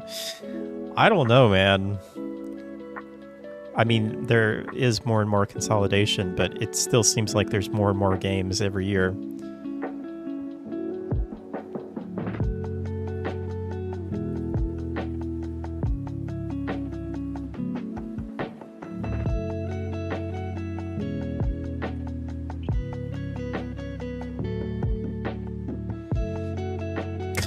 Good gracious. Do you guys remember this game? Crime Boss Rocky City? Appointment, turned in expenses. What in the world is that? Hit the gym. Why in the world did I get an ad on YouTube? That was weird.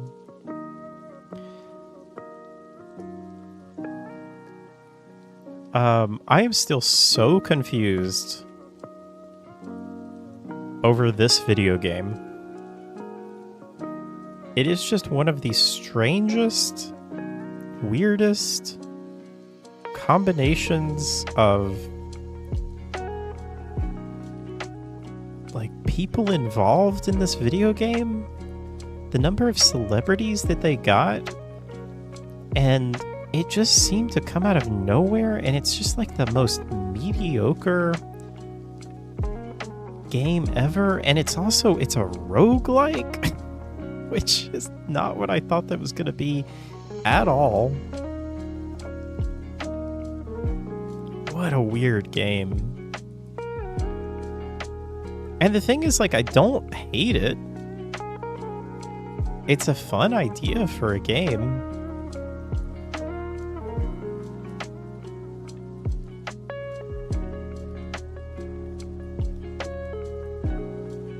Yeah, this game has zero soul.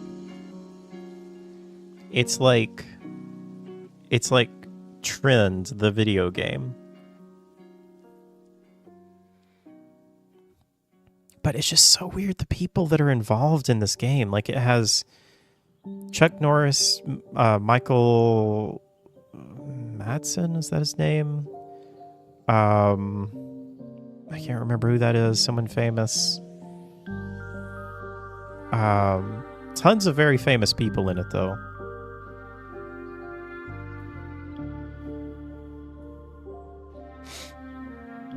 And it was made by this studio that... like, I don't know if anybody even knows who this studio is. I still am convinced that it had to have been like some kind of... I think that this is like some kind of a money laundering. Like, something weird is going on here. Because it just doesn't make sense how this studio has all of this money and they made this video game.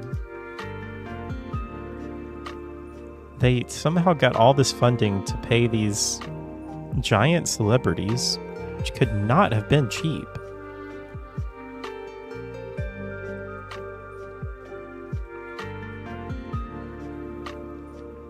No, they definitely don't sell them for me either.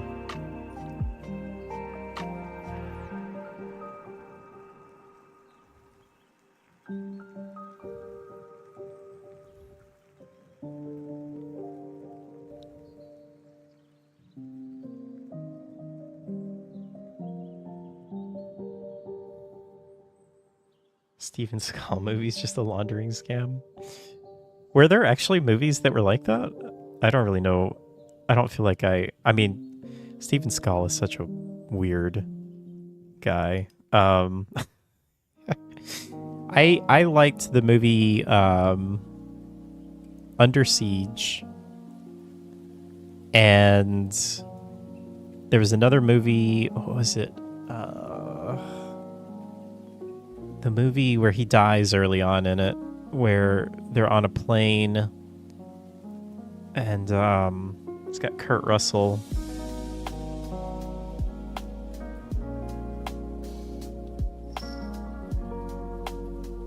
Dang, what was the name of that movie?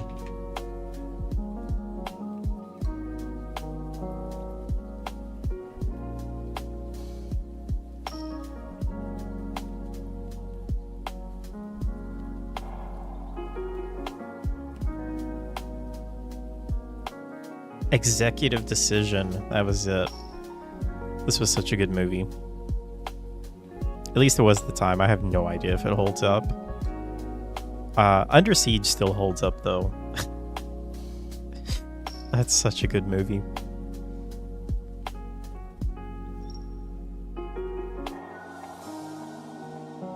Oceanic Airlines.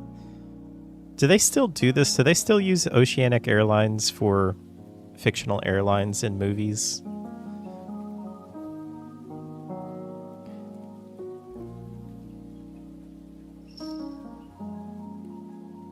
Oh yeah, that was the airline for Lost.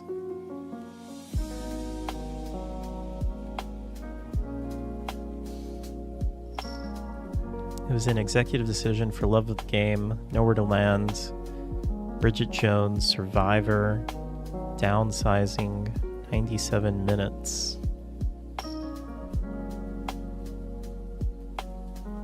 Yeah, Yeah, still being used.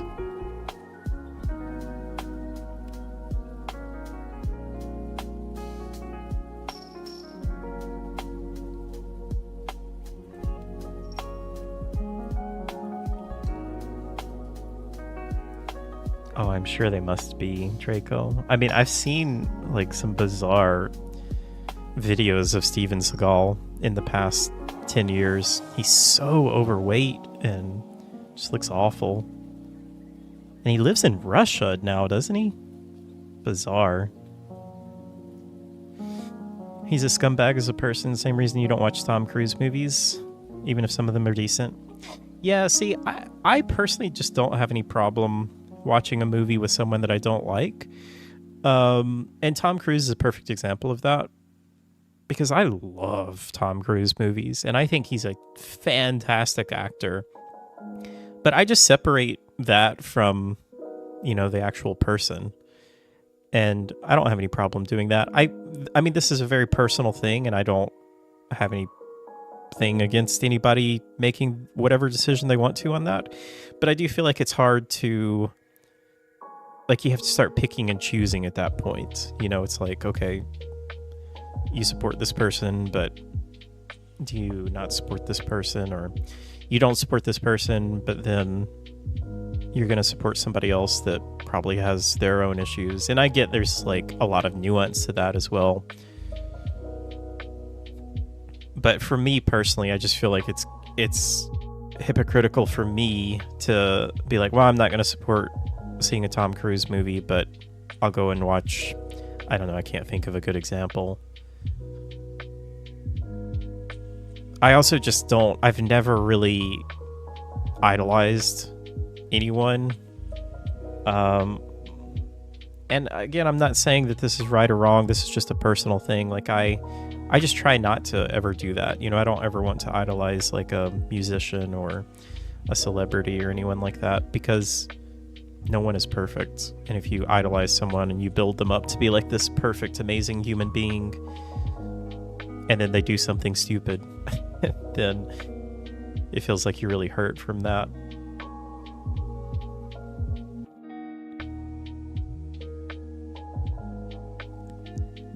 At least movies Tom Cruise is in are still high budget and decent to watch. Seagal's are low effort as you can possibly do in movies. He does half his fights sitting down. Oh yeah. So I have watched some of the Corridor Digital videos where they've shown some of the Steven Seagal stuff, and it is hilarious. Steven Seagal actually hurts his stuntmen and treats them very bad, everyone he works with. Yeah, that doesn't surprise me. I mean, at least from what I've heard and from what it seems, Tom Cruise, even though he is a nutcase, he does seem to be a pretty good person to work with. And he seems to be a nice person to be around for the most part.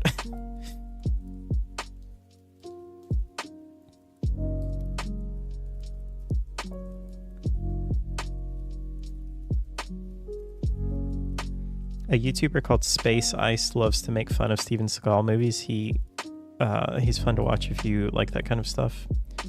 He tears into them.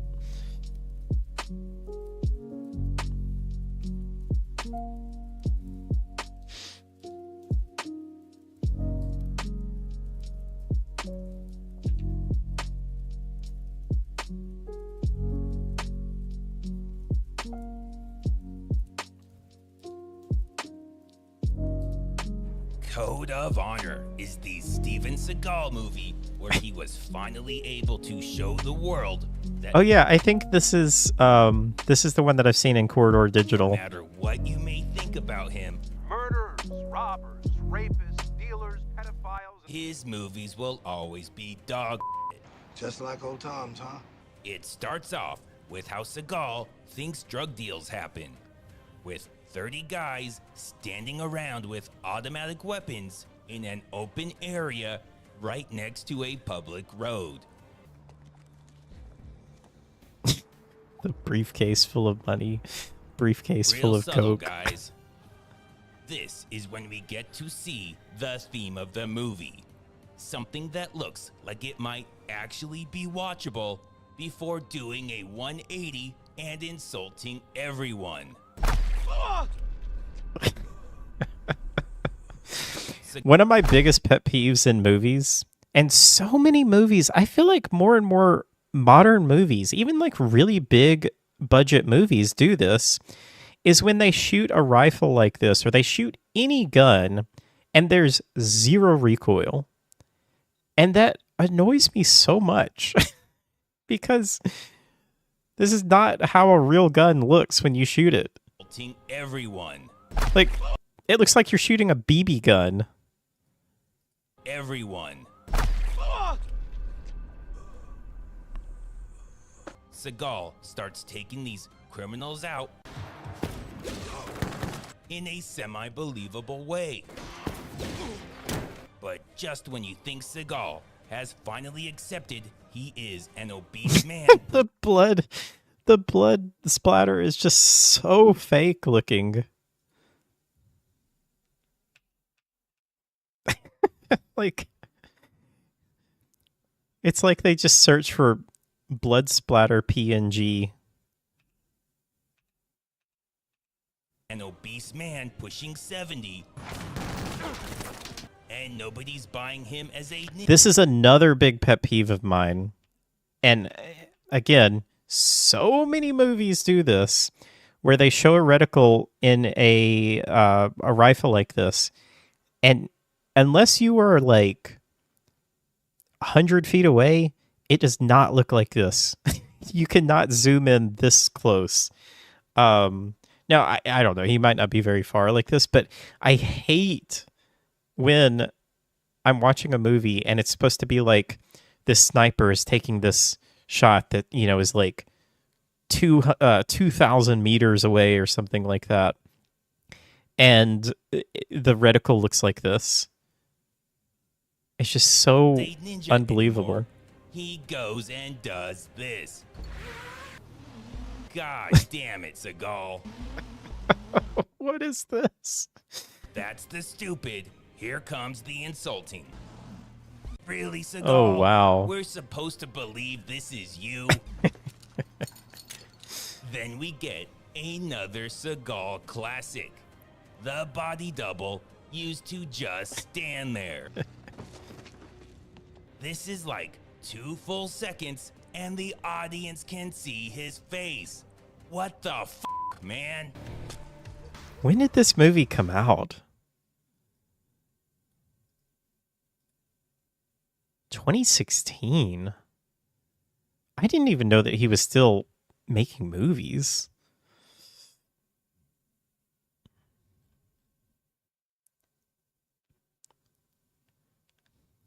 Said he wanted to make First Blood meets Death Wish. Like the script and an earlier film of Winnick's, Guns, Girls, and Gambling, and agreed to make the film. Was shot in Utah on a budget of $8 million.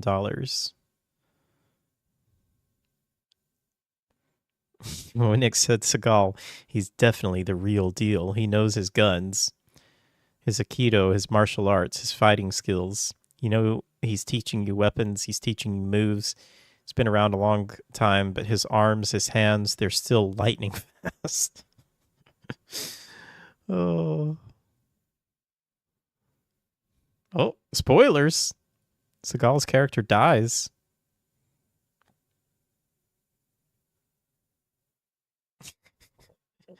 Says the actor was not pleased with this, and if you ask him, he didn't die. He escaped. Wow. Called it dreadful and laughably awful. What is the latest movie that he has made?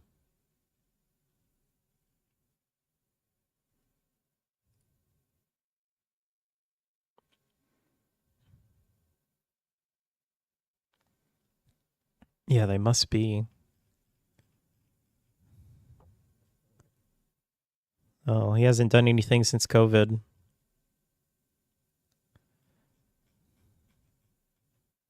Oh, wait, actor. Okay, here we go. Oh, yeah, no, he acted in all these. Wow. Direct to video, direct to video, direct to video. When is the last, like, actual blockbuster? First wide release since 2002. Oh, Machete. Okay.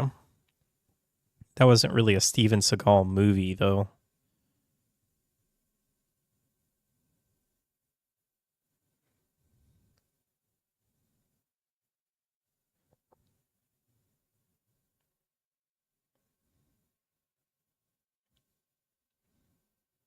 Wow, it's kind of crazy. Wait. Is he really Under Siege is the last one that he was like the main star in a big blockbuster movie? That is wild.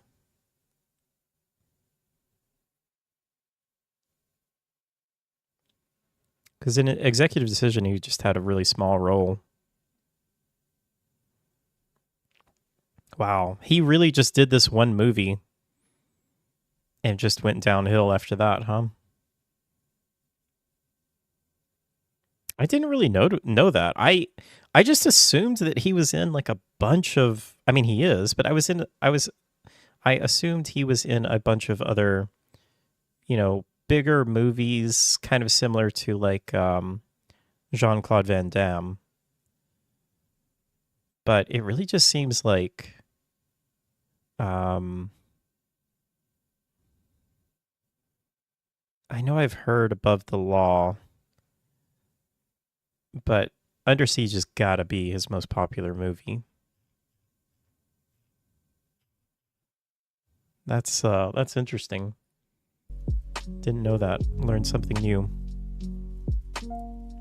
Yeah, and I think that this is the movie that Corridor Digital, I think this is one that they made fun of. They've done a bunch of them.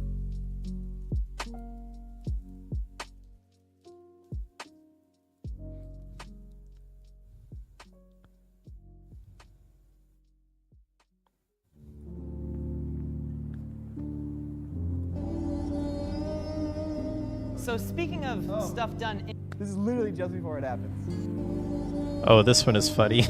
So speaking of stuff done in camera completely practically, let's take a look at this shot real quick. Wait. Just sorry, before you play.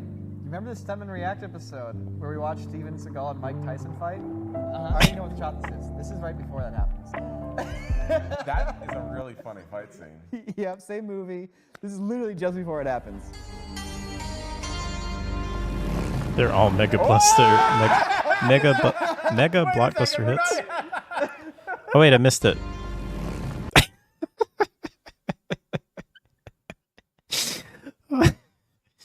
They painted his face on the helmet. Wait a second, we're not. Oh boy. Oh yeah. Oh yeah. This face comped onto the helmet because the audience needs to understand that Steven Seagal is the one who's driving up to the arms deal that's happening. It's so bad looking. So bad. It's so bad. Why is it bad though? That's the question. To the VFX artists that did the shot, we're sorry you had to do this shot. Yeah. We know that someone told you that you need to put Steven Seagal's face in this helmet, and you're like, that doesn't make any sense. You wouldn't be able to see his face. Like, you can't see the guy's face in the helmet already, right? And they gave you probably like a stock photo, and you went to town and you did your best. But like, so through the shot, we can see that there's no parallax change on his face, so it is definitely just a 2D image, and likely literally just a JPEG. It literally looks like it's a sticker stuck on top of his face, as opposed to any sort of depth inside. You can see that his skin in the helmet is brighter than the skin on his arm in direct sunlight. Physically, you wouldn't be able to see a face that like makes that through the zero helmet, sense. the moment that's what you're trying to do is the moment the shot breaks. Also, I just realized the helmet is like back. Like his face is jutting out of the front of the helmet because the padding goes down your temple. Like it's right next to your eyes. And yet we can see his sideburns and ear. You can see his ear. His face is literally the size of his This is what I'm saying. His head is very small.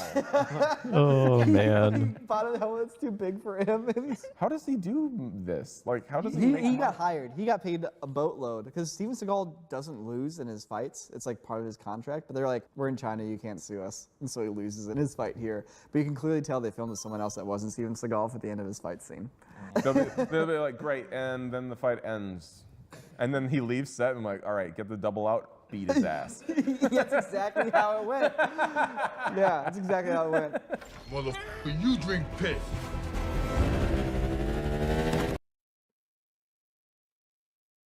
Wild.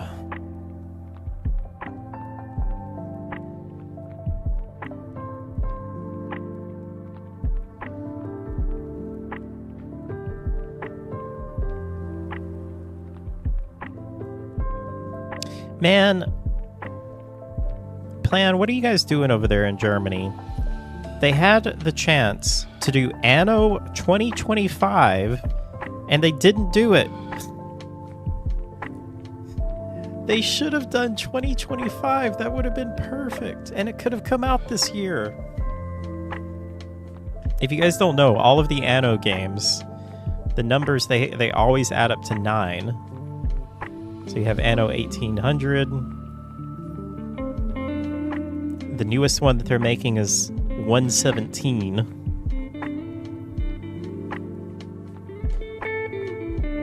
You have 2070, that was my favorite one. They did 2205, which I was so excited about, but they really screwed that one up. They did a 1600s one. I guess it would have been 1602 that they did. But they missed out on such a good opportunity to do Anno 2025. Comes out in 2025. You like the 1600s one? Yeah. I mean, I think it's just because I played 2070 first. I just loved the futuristic feel to it. I really like 1800 though. 1800 is really good, but I just wish it was future. Oh, well, you're probably really hyped for the new one then, right? 117. I'm a little disappointed that it seems like that game is still pretty far off though.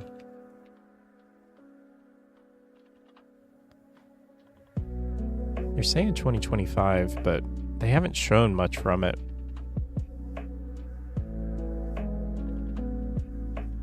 I just feel like there's not as much that you can do when it's an old civilization like this. Like the future civilizations, there was so much more that I feel like you could do to make it more fun. That was kind of how I felt about 1800. Like it was really, they have such a solid base for 1800, but it just didn't feel like it had as good progression as 2070 did. And like I said, 2205 was so bad. They made 2205 to be so casual. It was so disappointing. Like you could only put the you could only put buildings on like predetermined areas. For future civilizations, just play SimCity. Well planned. Let me just boot up the newest SimCity. Oh, right. Can you still play SimCity 2013?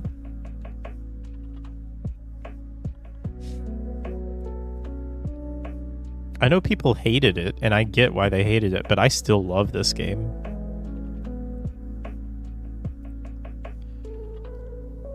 To me, the only negative to it, granted I played it way after the fact when it came out. I know when it first launched, it was a disaster. But the biggest negative, obviously, was the size of the cities. They were so small.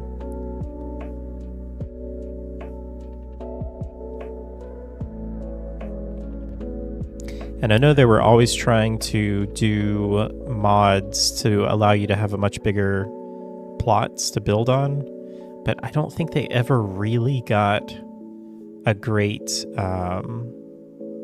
a great mod that ever really felt natural, that you could actually build really big cities. You remember watching someone play SimCity 2013 and it seemed fine to me, someone who only played SimCity 2000? Yeah, I mean, in my opinion, the game itself was really good. It's just that the plot that you could build on was super tiny. And then the other really big thing was that it was always online. And they wanted, I mean, it was kind of a cool idea. They wanted people to like make cities and then you connect to them over the internet. And, but can't you buy more? No, you can't plan. That's what was so bizarre about this game. You just have this one little tiny plot and that's all you can do. You can build on separate plots and then you can like connect the cities, but it doesn't really do anything. Like you get commerce and things like that from each city, but you don't actually get to expand your actual plot here, which was what everyone wanted, obviously.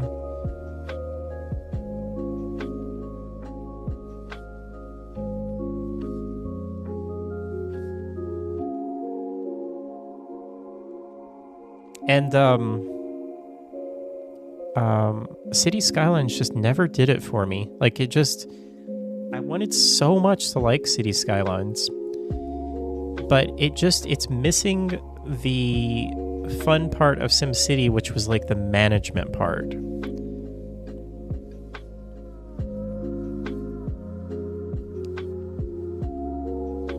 Where's Wolf Among Us 2?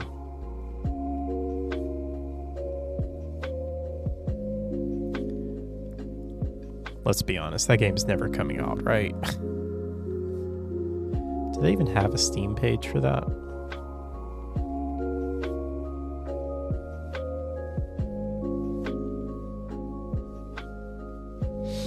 Four months ago, Wolf Among Us 2 not canceled. Sure.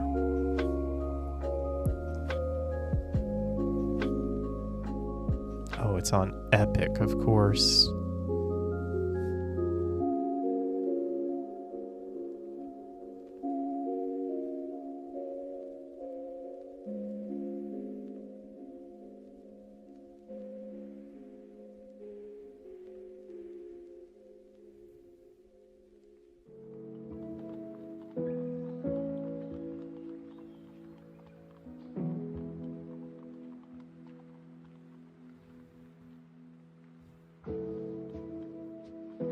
What have I been playing that is tagged with violence?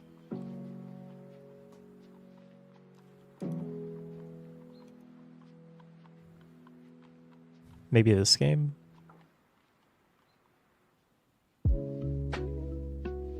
Silent Hill?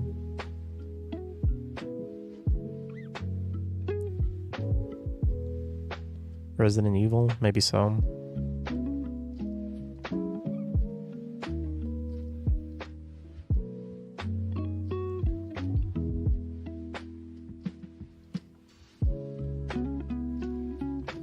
Yeah, I love me some good gore and violence. I mean, really, if your game doesn't have it, then what is it? It's what the Winter Burrow was really missing. Drug dealer simulator.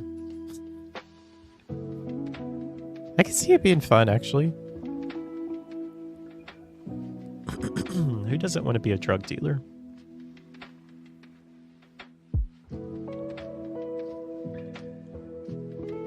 Wow, Saints Row $6.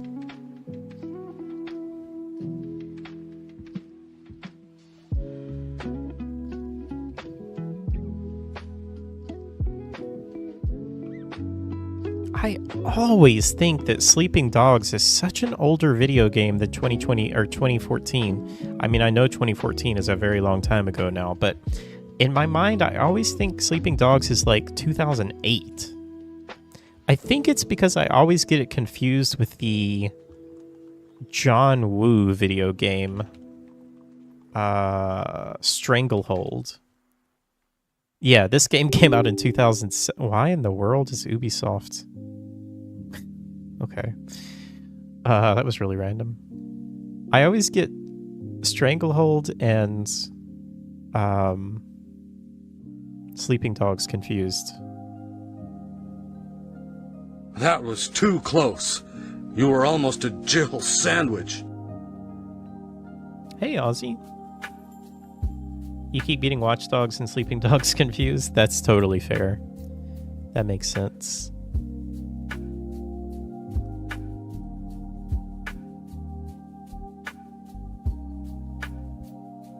Ubisoft wants me to buy AC Shadows, yeah.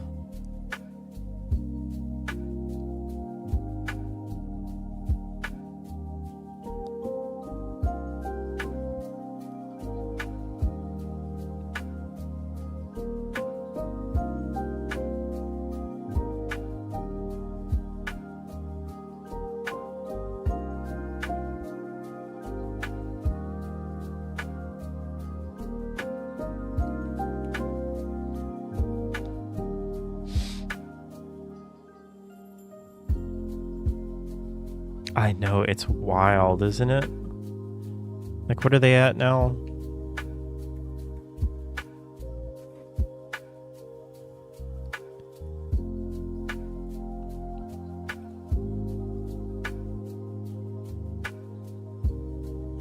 Gracious. They're down 88% from their high.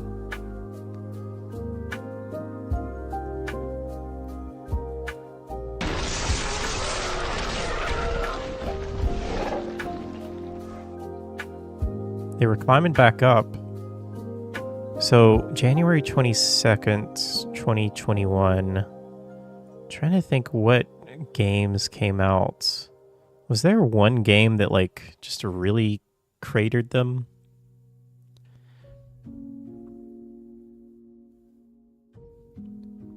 Any more really good survival horror demos? Well, I didn't play any today. I played Deliver at All Costs. That was good. And then I played the Winter Burrow. Anytime Hal disappears, just use the worm. Yeah, that works. I played, was it just called a Winter Burrow?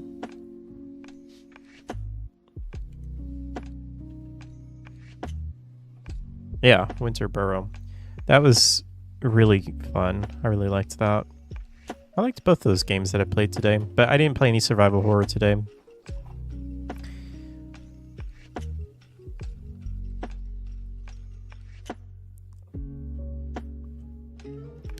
Far Cry 6 was 2021.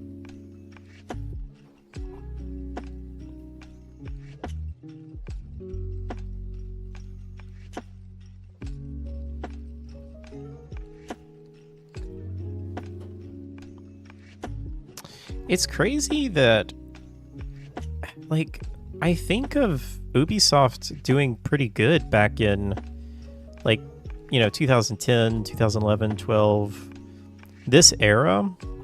But, I mean, their market cap in terms of company was half in 2011 what it is now.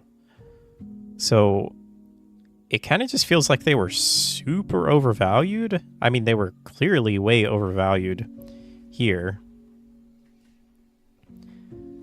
I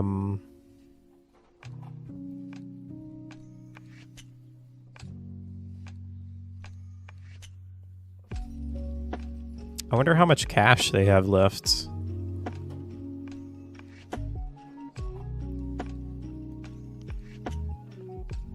See if we can find the most recent earnings call.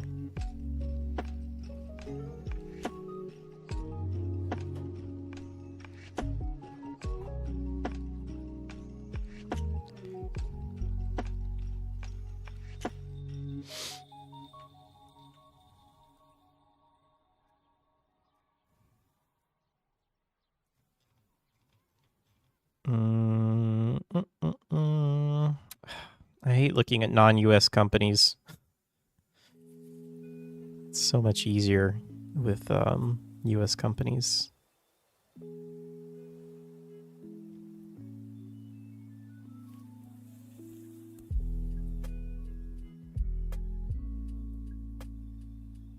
Earnings figures, maybe? Yeah, here we go.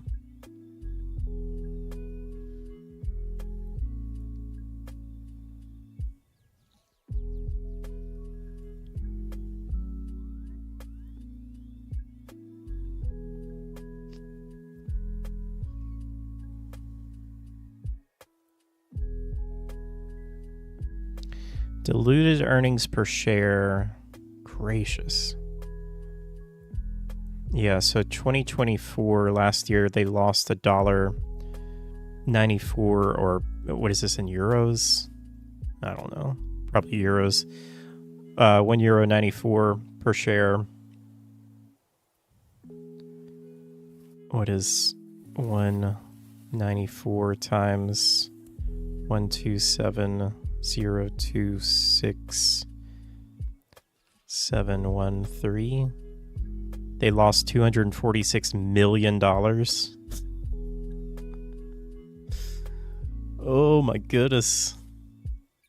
Can you imagine losing that much money in 1 year? Wait, is that 1 year or is that 3 months?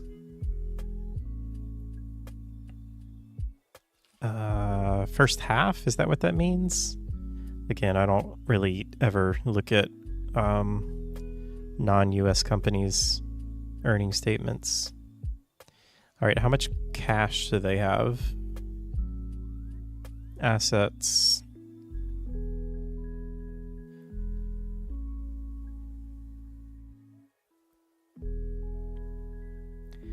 I mean, they still have cash.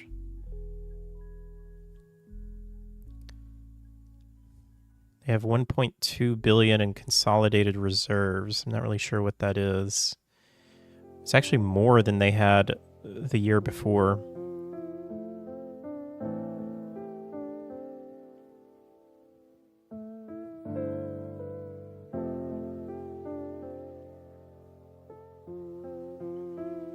You can hear their conference calls? Yeah, of course. You can literally listen to any public company's conference calls. They have to by law. They're usually very boring, but you can listen to them.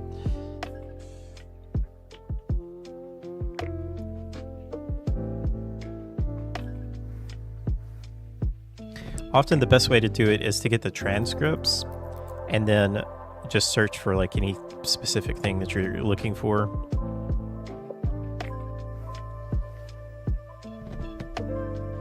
You can learn a lot of stuff by it. Like, you can look up, especially I learn a lot of stuff from reading like really boring companies' earnings calls, like Procter and Gamble. Like they make toothpaste and like dish soap and that kind of stuff. But you can learn a lot about the economy from reading those kind of things, because those are like what, normal everyday people are buying. And so you can learn a lot from learning how those businesses operate. And if those businesses are doing good or bad, they will tell you because they have to. It's not a First Amendment thing. It's just, it's a public company. So the idea of a public company is that anyone, you, me, anyone can buy stock in that company.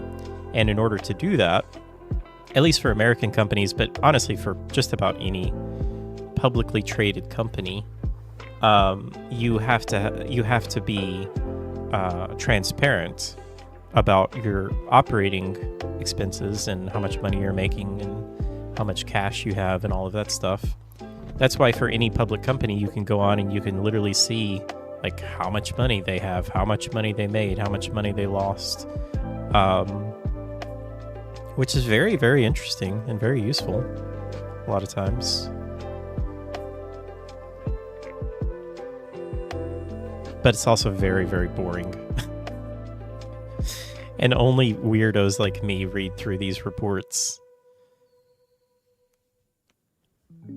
Because companies, every 3 months, they put one of these statements out. And a lot of times, especially if it's like a Microsoft quarterly earnings report, it'll be like 100 pages.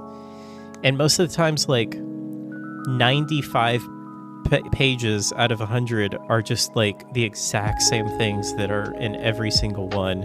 And it's always just like these disclosures and risks and all of that stuff. But you get kind of used to it, and then you can just kind of scan and find what you want to find really quickly.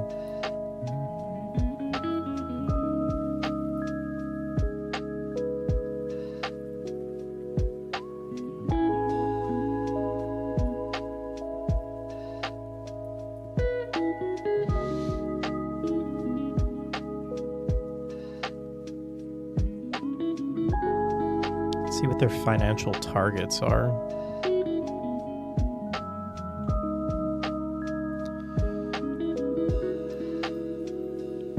Now expects net bookings around 1.95 billion, around break even. What is IFRS? I don't know what that is. International Financial Reporting Standards. Okay.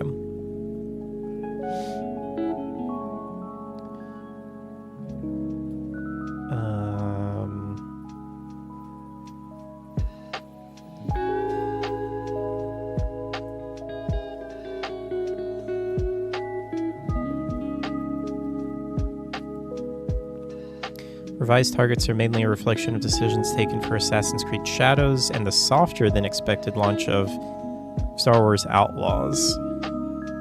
Listening to players' feedback and as an illustration of our player-centric approach, the following important decisions relative to Assassin's Creed Shadows have been taken.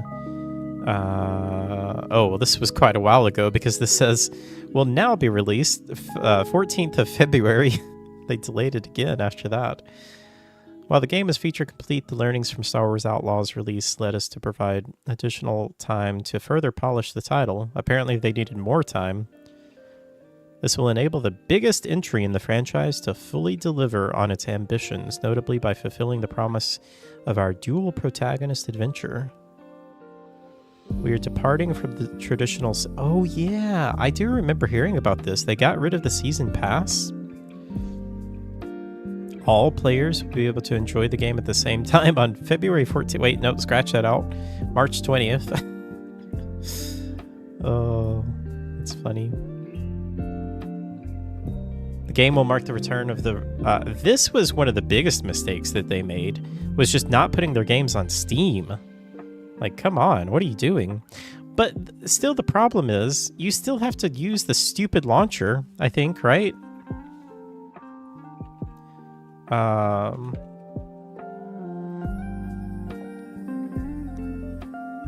Yeah, you still have to use Ubisoft Connect. So, like, what is the point of buying it on Steam if you still have to open up the Ubisoft Connect launcher? That's just stupid.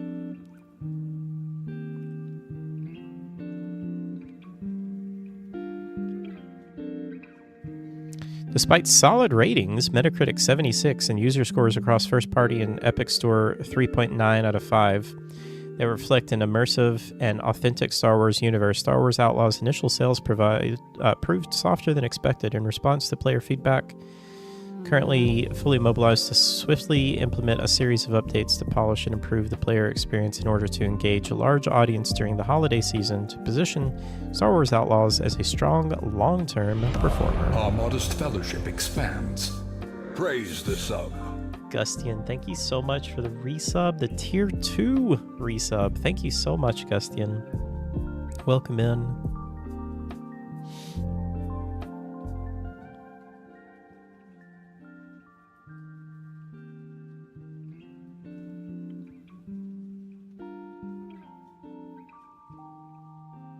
Wow. So, wait, they were expecting full year 2024-25 to do 1.95 billion. What did they do the year before that?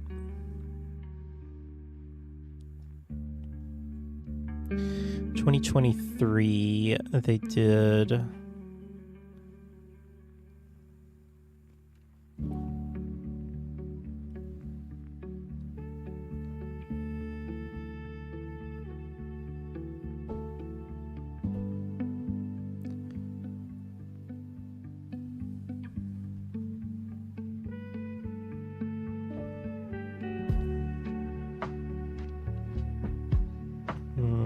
Well, they did 836 for a half year.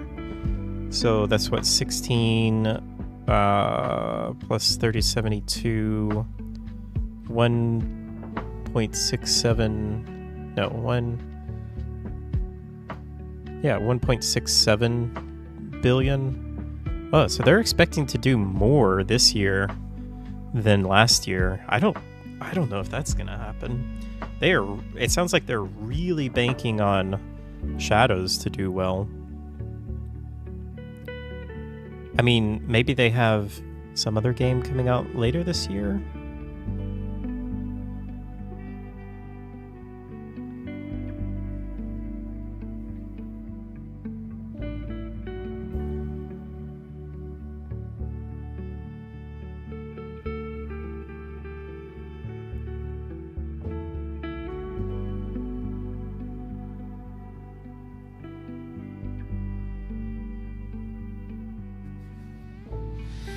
You'll buy Shadows, but most likely on the first sale. Yeah, it'll probably be on sale very quickly. They always do, right?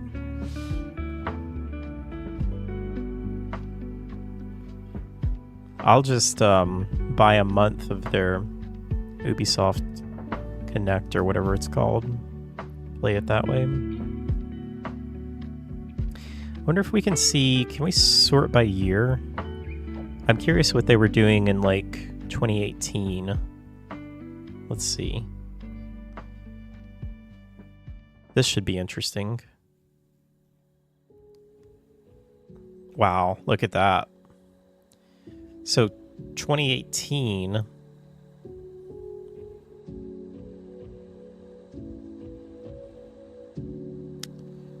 But is this full year? Yeah, okay. I mean, that's not really that much more. I was kind of expecting it to be a lot more compared to where their stock price was. It just shows you that you can't go by the stock price, because they're expecting to do more in sales this year than they did in 2018. That doesn't sound right to me.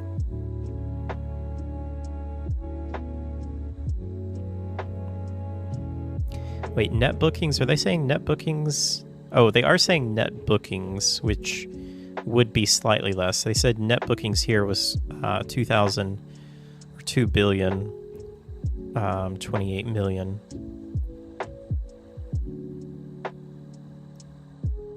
That is interesting, though. I can't imagine they're going to sell more this year than they did in 2018, when that was like one of their biggest years.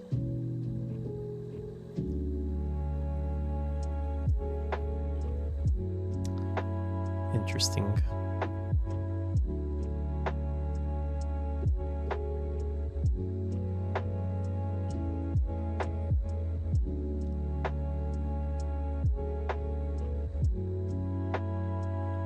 Are there any other Ubisoft games coming out this year?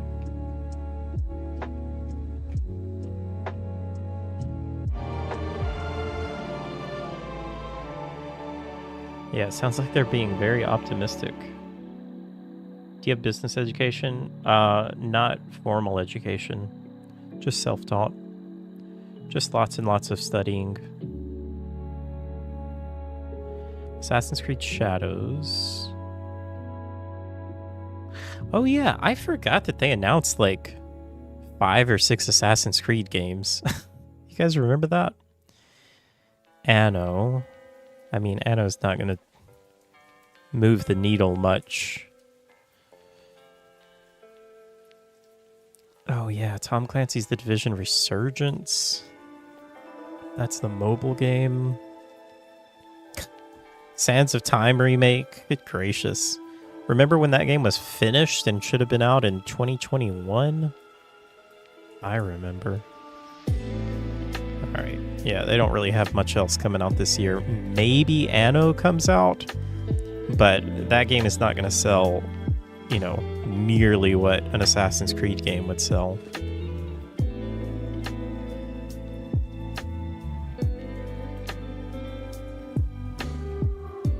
You wonder who worries about stuff like that? Well, investors want to know.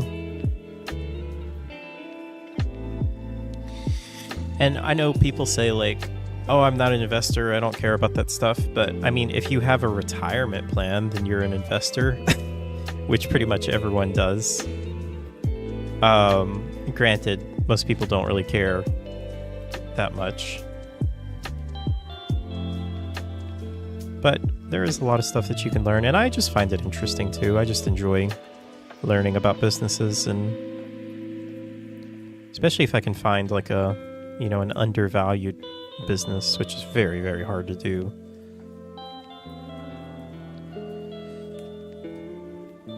I never played any of them, Ozzy. They were always console games, and I never had a console until the PS4.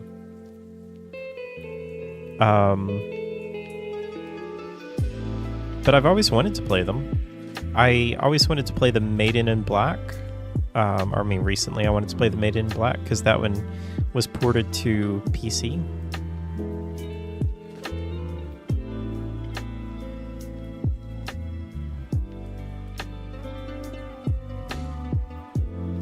Don't expect to get old enough, so I don't care much. Well, I mean, you don't have to be old. I guess you're talking about for retirement. That's fair. I mean, I hope you're going to be old enough, though, plan.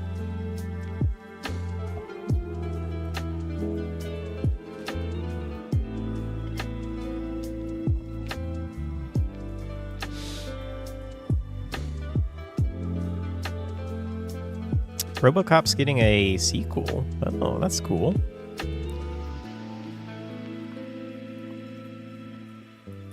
Mask of the Lunar Eclipse. Yeah, I would like to play all of them at some point. I keep hoping that they will port the rest to PC. What is this on? What platform?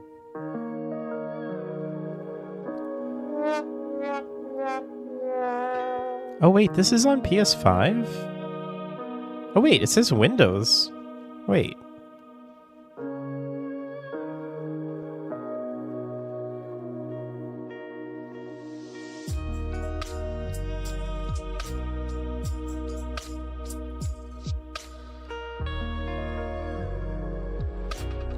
What?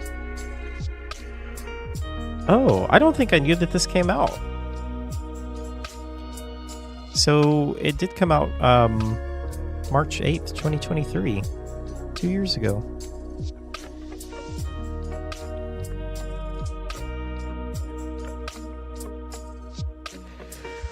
Okay, so they are... Oh, so sleepy. They are slowly putting the Fatal Frame games out. I've wanted to play this one, but I will definitely add this one to my wish list. Play it at some point.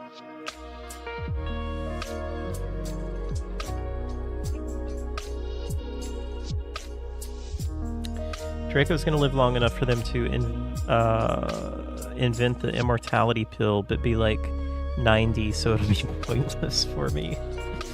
No, you see, Draco, maybe by then you'll be able to download your consciousness into a computer, and then your body doesn't matter. Or then you can just like get a new body. It was originally a Wii exclusive, but in Japanese only, so you had a modded Wii. You could download a special version with subtitles. Oh my goodness. That's wild.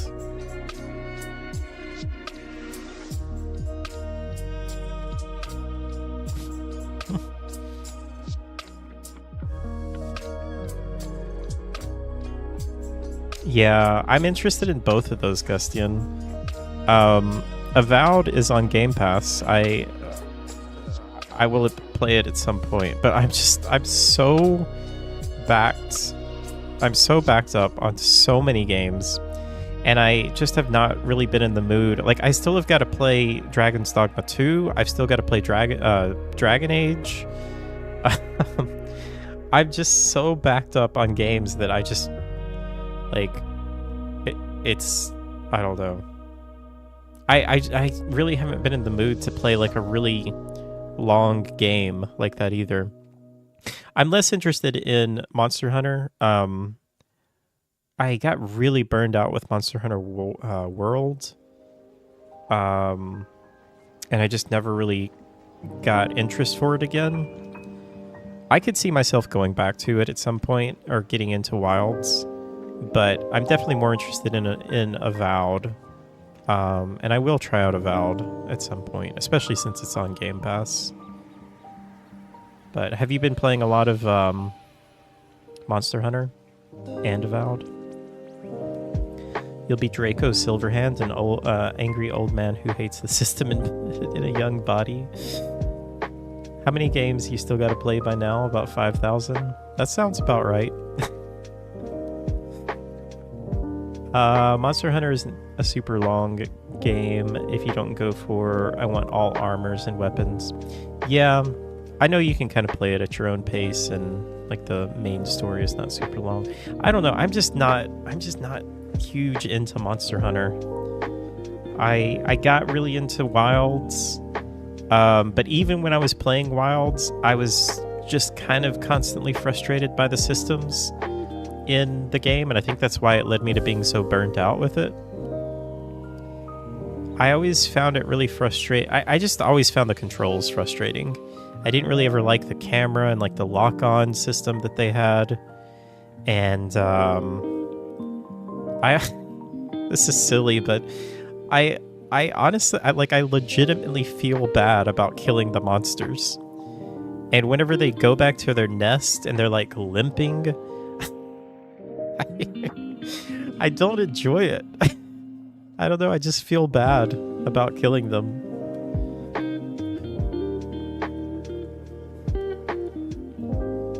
You beat Avowed about a week after it came out, then started another playthrough that I'm halfway done with. Now I'm playing Monster Hunter with some friends and having a blast.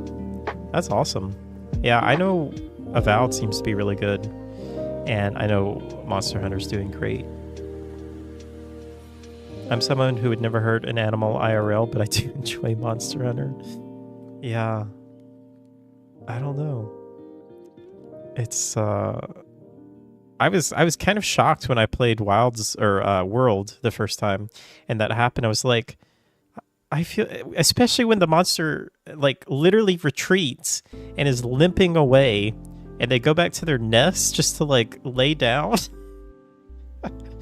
I feel so bad just going up and just setting a bomb right next to it and then setting it off. Anyway, guys, I think I'm going to take off. I'm pretty tired. But thank you all for hanging out. If you let them heal, they'll come back, become a nuisance again. I think I'm okay with just letting them roam around.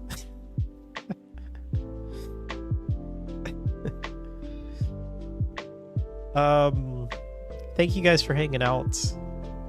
I am sorry. I feel bad that I haven't really gotten into any video games lately. I mean, we played the Mute House. We finished that. I feel like the last game that I really got into was Silent Hill 2, and that seems like that was quite a while ago. I am really, really excited about Clair Obscur. And that's not too far away. I mean, it's still a month and a half away or so. But I feel like that's the game that I'm kind of just waiting for, that I really, really want to play. But I'm doing my best to try and keep the streams going.